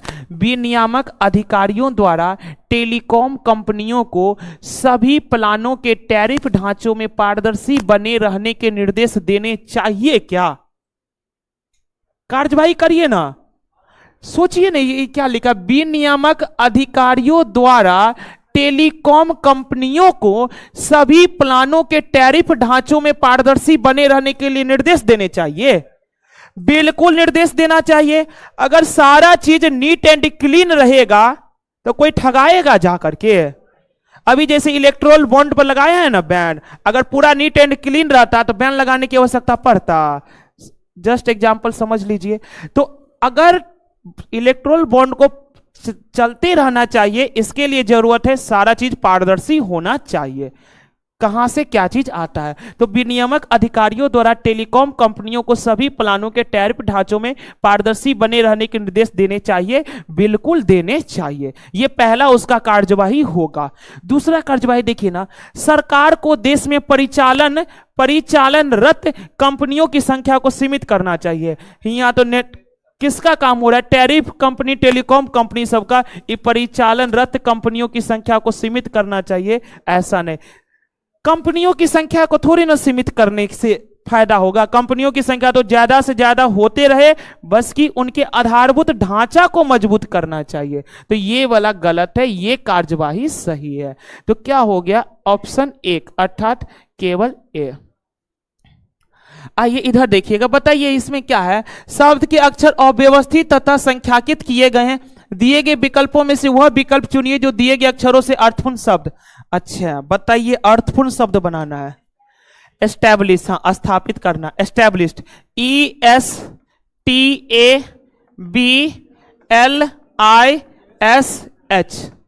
एस्टैब्लिश्ड। एस्टैब्लिश, ई देखिए, ई का कोडिंग क्या, ई का कोडिंग क्या, दो एकमात्र विकल्प है ऑप्शन बी। एस्टैब्लिश्ड को एडजस्ट करना है तो ई 2 है, एस कितना है 3 है, फिर टी कितना है 4 है। इसी प्रकार सबको बैठा लेना। ए कितना है 6 है, बी कितना है 5 है, एल कितना है 8 है, आई कितना है 7 है, एस कितना है 9 है और एच कितना है 1 है। इसके हिसाब से ऑप्शन नंबर बी। 29 के बाद आगे बढ़ जाते हैं 30 नंबर। 0 2 8 14 question mark 34। सोचिए क्या है यहां पर, सोचिए कितना का डिफरेंस है, 6 का डिफरेंस आपको नजर आ रहा है। कहां से आपको 6 का डिफरेंस नजर आ रहा है? 0 में 6 जोड़िएगा तो 2 होता है। चलिए इधर ध्यान से देखिए, लॉजिक काफी खतरनाक है। याद करिए कल क्या था, क्यूब में कुछ हरकत हो रहा था, उससे पहले भी क्यूब में ही हरकत हो रहा था। तो क्यूब पढ़ लिए तो आज क्या होगा, वर्ग वाला हरकत है। आज वर्ग करने पर हरकत है। ये देखिए ये क्या है, ये है आपके सामने 1 का वर्ग माइनस का 1। ये क्या है 2 का वर्ग माइनस का 2। ये क्या है 3 का वर्ग माइनस का 1। ये क्या है 4 का वर्ग माइनस का 2, ये क्या आएगा 5 का वर्ग, क्या घटेगा पता नहीं, ये क्या है 6 का वर्ग, ये क्या 6 का वर्ग माइनस। अब देखिए पहले 1 का वर्ग, 2 का वर्ग, 3 का वर्ग, 4 का वर्ग, 5 का वर्ग, 6 का वर्ग, सब फिक्स है। अब देखिए कब क्या घटता है, तो पहले 1 घटा, फिर 2 घटा, फिर 1 घटा, फिर 2 घटा, तो अब 1 घटेगा। तो 5 का स्क्वायर 25, 25 में से 1 घटेगा तो कितना हो जाएगा 24, यहां 2 घटेगा। तो 6 का स्क्वायर 36, 36 में से 2 घटेगा तो कितना 34। तो क्वेश्चन मार्क की जगह क्या आएगा 24। चलते हैं 30 के बाद 31 नंबर। लॉजिक बताइए, लॉजिक बताइए ना, लॉजिक अभाज्य संख्या। हाँ लॉजिक क्या है, अभाज्य संख्या, अभाज्य संख्या, अभाज्य संख्या, अभाज्य संख्या, अभाज्य संख्या, अभाज्य, अभाज्य, अभाज्य, ये आ गया भाज्य, ये आ गया भाज्य, ऑप्शन सी। सारे के सारे अभाज्य संख्या थे, लेकिन यहां पर क्या आ गए भाज्य संख्या आ गए थे। ठीक है 31 के बाद 32 फिर से आ गया, फिर से सोचिए ध्यान पूर्वक। हाँ निम्न कथन एक शब्द दिए गए, ठीक है, एगो कथन है एगो प्रभाव है, एगो कथन है एगो प्रभाव है। सोचिए कौन सा कथन है कौन सा उसका प्रभाव है। देखिए कई स्कूलों में सभी कक्षाओं के लिए कंप्यूटर शिक्षा को अनिवार्य कर दिया गया। देखिए ध्यान पूर्वक कहना क्या चाह रहा है, कई स्कूलों मतलब बहुत सारे स्कूलों में सभी कक्षाओं के लिए जितने भी कक्षा है ना, सभी कक्षाओं के लिए कंप्यूटर शिक्षा को अनिवार्य कर दिया गया, यानी कंप्यूटर शिक्षा को अनिवार्य कर दिया गया। वर्तमान नौकरी जो है ना, बाजार में कंप्यूटर शिक्षित श्रम शक्ति को प्राथमिकता मिलती है। अब बताइए यहां दे रहा है वर्तमान नौकरी बाजार में कंप्यूटर शिक्षित श्रम शक्ति को प्राथमिकता मिलती है, और यहाँ क्या है कई स्कूलों में सभी कक्षाओं के लिए कंप्यूटर शिक्षा को अनिवार्य कर दिया गया है। अब बताइएगा ये क्या है, कारण है, और ये क्या है उसका प्रभाव है, ये क्या उसका प्रभाव है। क्योंकि मार्केट में श्रम शक्ति कैसा चाहिए, जिनके पास कंप्यूटर का जानकारी हो। तो मार्केट में श्रम शक्ति अगर कंप्यूटर जानकारी वाला चाहिए तो सभी स्कूल में जितने भी कक्षा है ना, सभी में क्या कर लिया कंप्यूटर पढ़ाना अनिवार्य कर दिया। तो ये क्या है कथन एक, दूसरा क्या कारण है, और ये इसका प्रभाव है। तो कथन 2 कारण है और कथन 1 इसका प्रभाव है।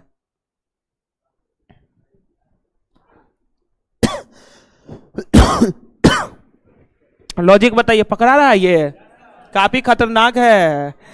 देखिए एम पहला लेटर, एम दूसरा, एम तीसरा, एम चौथा, एम पांचवा, तो एम छठा। कुछ लॉजिक नहीं लग रहा है, अलग ही लॉजिक लग रहा है। ये सब क्वेश्चन आया था सीजीएल 2017 के पेपर में। हाँ ऐसे भी कर सकते, लेकिन ये भी लॉजिक है। देखिए ऐसा आपका भी कहना सही है, 5 letter 5 letter, 6 letter 6 letter, 7 letter तो 7 लेटर, ये भी लॉजिक सही है, एम वाला भी लॉजिक सही है, दोनों सही है। चलिए यहां पे लॉजिक बताइए। 3 चौका 12, 3 चौका 12, 12 पंचे 60 प्लस 3 कितना आ गया 63। इसको गुना किए, इसको जोड़ दिए, तो 4 पंचे 20 तिया 60, 60 प्लस 6 कितना 66, 4 गुने 5 गुने 3, तो 4 पंचे 20 तिया 60 प्लस 6 कितना हो गया 66। अब जरा ध्यान से देखिए इधर अगर ध्यान से हम लोग देखने के लिए आए तो देखिए, अरे ये क्या हो गया,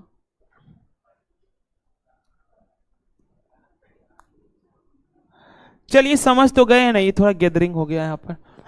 इधर वाले तीनों को क्या करना है, गुना करना है। तो देखिए ना 7 गुने 3 गुने 5, तो 7 तिया 21, 21 पंचे कितना 105, और इधर वाला को जोड़ देंगे तो 105 में 6 जोड़ देंगे कितना हो जाएगा 111, ऑप्शन डी।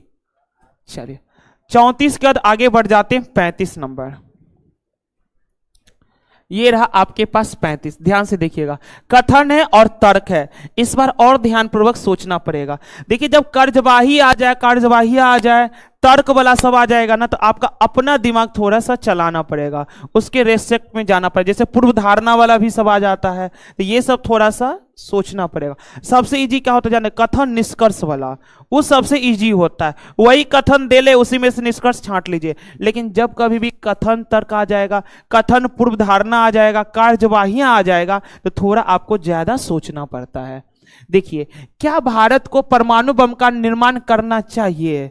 क्या भारत को परमाणु बम का निर्माण करना चाहिए? अब तर्क देखिए, अब परमाणु बम का निर्माण करना कोई चाहेगा तो कुछ उसका पर्पस होगा ना कि हम काहे निर्माण कर रहे हैं। अब तर्क देखिए, तर्क क्या है इनका, हाँ, देश की संप्रभुता और अखंडता की रक्षा करना अत्यंत आवश्यक है। बिल्कुल सही है, देश की अखंडता, देश की संप्रभुता और अखंडता की रक्षा करना हर राष्ट्र का अपना काम है, हर राष्ट्र का अपना काम है। तो ये तो बिल्कुल सही है, देश की संप्रभुता और अखंडता की रक्षा करने के लिए तो हम लोग परमाणु बम का आविष्कार करते हैं, सभी कंट्री लोग। फिर ध्यान से देखेंगे, नहीं, यह इस क्षेत्र में राष्ट्रों की शक्ति में असंतुलन पैदा करेगा। इसके साथ तो कोई छूछा भी नहीं करता, ये असंतुलन कैसे पैदा कर लेगा। चलिए, नेगेटिव जा रहा है, असंतुलन पैदा करने वाला है नहीं। चलिए आ जाइए इधर। हाँ, कितने ट्रायंगल है बताइए, कितना गिन लिए? 40 गो। ऐसे बताइएगा, इसमें क्या गो है? 1 2 3 4, 4 है तो 4 का 2 गुना कर लिए, कितना आ जाएगा? 8। 4 का 2 गुना कर लिए 8। और इस शेप में भी कितना होता है बताइए तो? 1 और 2, तो 1 + 2 बराबर कितना हो जाएगा? 3। 1 + 2 बराबर कितना हो जाएगा? 3। अब जरा देखिएगा ध्यानपूर्वक, क्या आपको बीच में इसी प्रकार दिख रहा है? तो इसमें कितने होंगे? 8 गो, 8 गो। फिर आपको बीच में ये दिख रहा है, ये वाला दिख रहा है, ये यहां पर कितना होगा? 3 गो होगा क्या? 3 गो हो गया। अब जरा देखिए ना, क्या आपको यहां पर एगो दिख रहा है? एगो दिख रहा है, ये दिख रहा है ना? तो 8 3 11 1 12, 12 गो दिख गया ना? अच्छा, इधर अगर आपको 12 गो दिखा है, तो क्या आपको इसमें भी 12 गो नहीं दिखेगा? 12 गो दिखेगा कि नहीं दिखेगा? इसमें भी दिखेगा ना 12 गो। तो 12 12 24 हो गए। अभी जरा ध्यान से देखिएगा, क्या इसमें आपको 3 गो नहीं दिखेगा? क्या इसमें आपको 3 गो नहीं दिखेगा? 3 गो हो गया। अच्छा, अब जरा ध्यान से देखने का प्रयास करिएगा, ध्यान से देखिए, क्या इसमें आपको 3 गो नहीं दिखेगा? 3 गो। क्या इसमें आपको 3 गो नहीं दिखेगा? क्या इसमें आपको 3 गो नहीं दिखेगा? तो 3 3 6 3 9, 3 3 6 3 9, यानी 3 3 बार देखा। अब जरा ध्यान से देखने का प्रयास करिएगा, अब हम आपको दिखाते हैं, आप ध्यानपूर्वक देखिएगा। चलिए, एगो आपको यहां पर दिख रहा है, सबसे पहले एगो यहां पर, और एगो फिर यहां पर दिख रहा है आपको, 2 गो दिख गया, 2 गो। अब जरा ध्यान से देखिएगा, अब थोड़ा सा आंख मरवा देते हैं, बेहतर होगा ना? आंख मरवाते, देखिए देखिए, ये आपको आंख मारेगा, दिख रहा है यहां पर? नहीं मारा? अब मारा, देखिए देखिए, मारा मारा। अब देखिए फिर से मारा, एगो 2 ठो मारा है ना आंख, 2 बार आंख मारा ना। चलिए, तो टोटल कितने हो गए? अच्छा, अभी तक आपको मारिए रहा है आपको नहीं मार रहा है। चलिए, तो टोटल कितने हो गए? 12 12 24 3 27 3 30, 30 3 33, 33 3 36, 2 38, 2 कितना? 40, 40। अगर देखिए फिगर काउंटिंग पर अगर आपका बेहतर कमांड हो जाएगा ना, अब जिसको बेहतर प्रैक्टिस नहीं करके वो खोजते रहेगा, अच्छा किधर किधर, कितना आसानी वे में दिख जाता है। चलिए,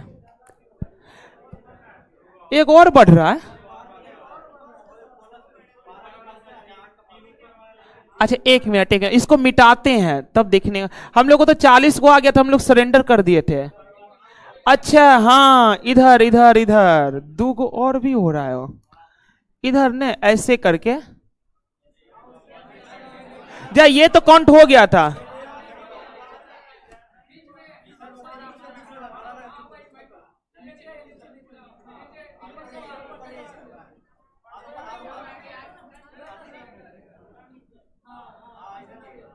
अच्छा हाँ, ये तो बीच में दुबका हुआ था, लेकिन ऑप्शन ए में नहीं है, 41 गो।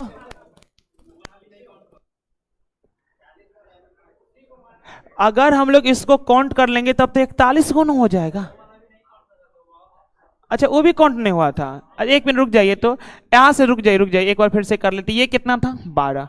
12, ये कितना था? 12। ज्यादा कलर हो जाता है, नहीं से अब कलर हटा देंगे। यहां से कितना है? 3 गो, यहां से 3 गो, यहां से कितना है? 3 गो, यहां से कितना है? 3 गो, यहां से कितना है? 3 गो।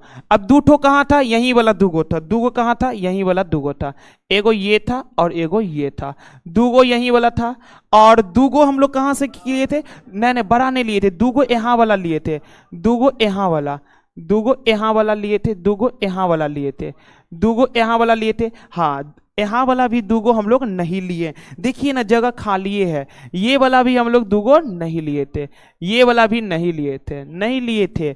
एगो इधर से और एगो इधर से, तो दूगो तो और दिखा, दूगो तो और दिखा, और एगो और बीच में दिख रहा था। कैसे दिखा था? ये वाला, याद है? एक और। तो यहां पर कितने ट्रायंगल हो रहा है? 43 गो। लेकिन क्वेश्चन जो बनाया होगा ना, थक गया होगा 40 को गिनते गिनते। इसमें सही ऑप्शन कितने हो रहे हैं? 43। सही कितने हो रहे हैं? 43 हो रहा है। लगता है क्वेश्चन जो बनाया होगा ना, एकदम गिनते गिनते थक गया, 40 पर हार मान लिया है। नहीं, यहां तो 43 को दिख गया। चलिए, किंडल शब्द में प्रत्येक स्वर को अंग्रेजी वर्णाकुल में उसके बाद के अक्षर से बदल दिया जाए। देखिए, किंडल है ना,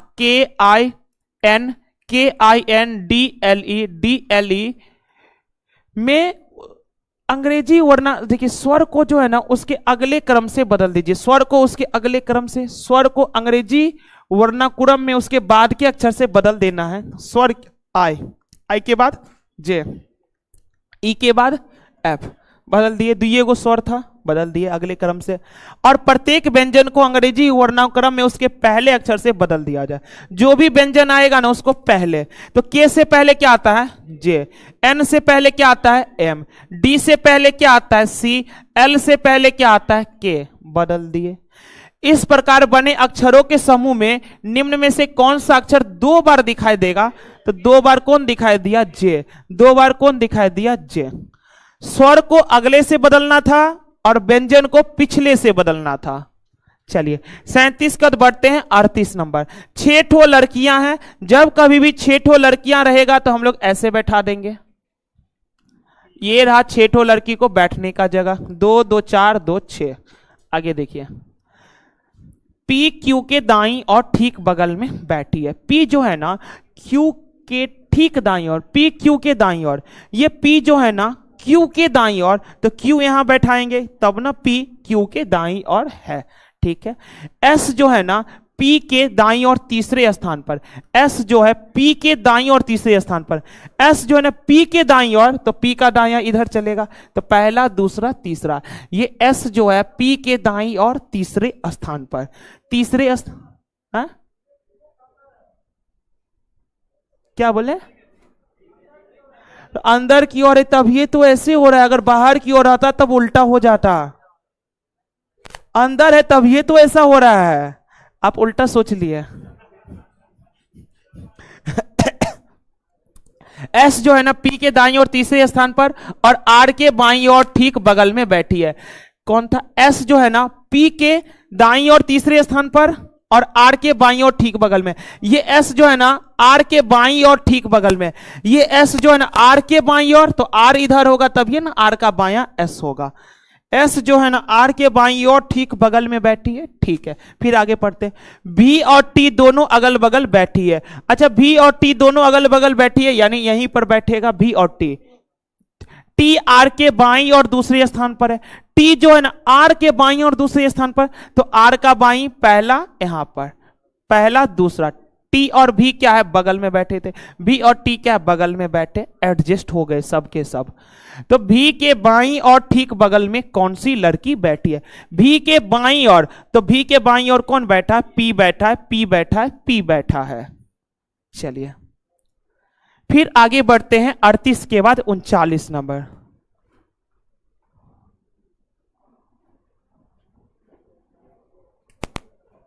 39 नंबर जरा ध्यान से देखिए। 39 नंबर, इस टाइप का क्वेश्चन पहले आता था, याद है आप लोगों को, दिए थे हम टेस्ट पेपर में पहले।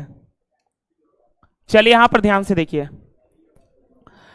यहां पर शर्त है, शर्त है। शर्त नंबर पहला क्या है जानते हैं? यदि पहला घटक एक विषम संख्या, यदि पहला घटक एक विषम संख्या, यदि पहला घटक एक विषम संख्या है, तो क्या पहला घटक एक विषम संख्या है?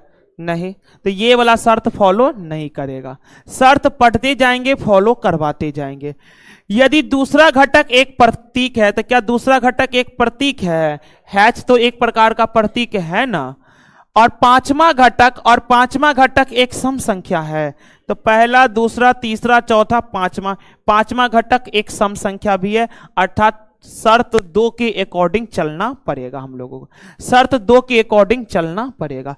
तो शर्त 2 क्या कहता है? इन दोनों दूसरे और पांचवें घटक के कूटों को आपस में बदला जाना चाहिए।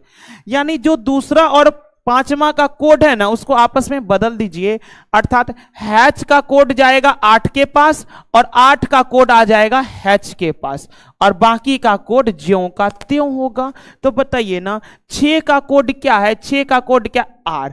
तो 6 का कोड हो जाएगा आर, 6 के बदले आर लिखे, आर यहां नहीं है, आर यहां पर है, ठीक। अब हैच, हैच का कोड अपना होगा क्या? नहीं, हैच का अपना कोड नहीं होगा। 8 का कोड कहलाएगा हैच का, क्योंकि इंटरचेंज करना है। तो 8 का कोड क्या है? बी, तो बी आ जाए, आर के बाद बी, इसमें भी है, ये गलत हो गया। अब परसेंट का कोड क्या है? के है, तो आर बी के गलत हो गया, आर बी के हो गया। बात क्लियर है ना? अगर पूरा एडजस्ट करने का प्रयास करेंगे, 3 जल्दी से कर देते। 3 का कोड डब्लू है, 8 मतलब हैच का कोड, हैच का कोड क्या है? पी है। फिर देखिए 5 का कोड जी है, और हैच का कोड कितना है? पी है। हैच का कोड क्या है? पी है। और 4 का कोड क्या है? यू है। बस हैच और 8 के कोड को आपस में बदल देना है, बाकी के कोड को ज्यों का त्यों छोड़ देना, और वो भी दूसरा और छठे नंबर वाले को नहीं, दूसरा और पांचवें वाले को इंटरचेंज करना है। चलिए नेक्स्ट क्वेश्चन की ओर। ये अल्फाबेट का रीजनिंग है, बैंकिंग में अक्सर पूछे जाते हैं ये सब। अल्फाबेट का रीजनिंग है, कोडिंग। चलिए अब बताइए, निश्चित कूट भाषा में फास्ट को BTUG लिखा जाता है, और RIPE को SPFJ लिखा जाता है, और LOV को PWFM लिखा जाता है, TABLE को ये सब लिखा जाता है। तो E के लिए क्या लिखा जाए? सब देखेंगे ध्यान पर। E के लिए क्या लिखा जाएगा? E के लिए, अच्छा देखिए ना, E इसमें भी आया है, E इसमें भी आया है, और E इसमें भी आया है, तीनों में E आया है। तो आप तीनों का कॉमन ढूंढिए ना। देखिए SQFJ, PWFM और UB। अच्छा देखिए, तीनों में F पकड़ा रहा है, तीनों में F पकड़ा रहा है, तीनों में F पकड़ा रहा है। तो इधर तीनों में M है, इधर तीनों में F है, तो E के लिए कोड क्या हो जाएगा? F। चलिए मॉक टेस्ट पेपर 23 के भी हम लोग 40 के 40 क्वेश्चन सॉल्व कर चुके हैं।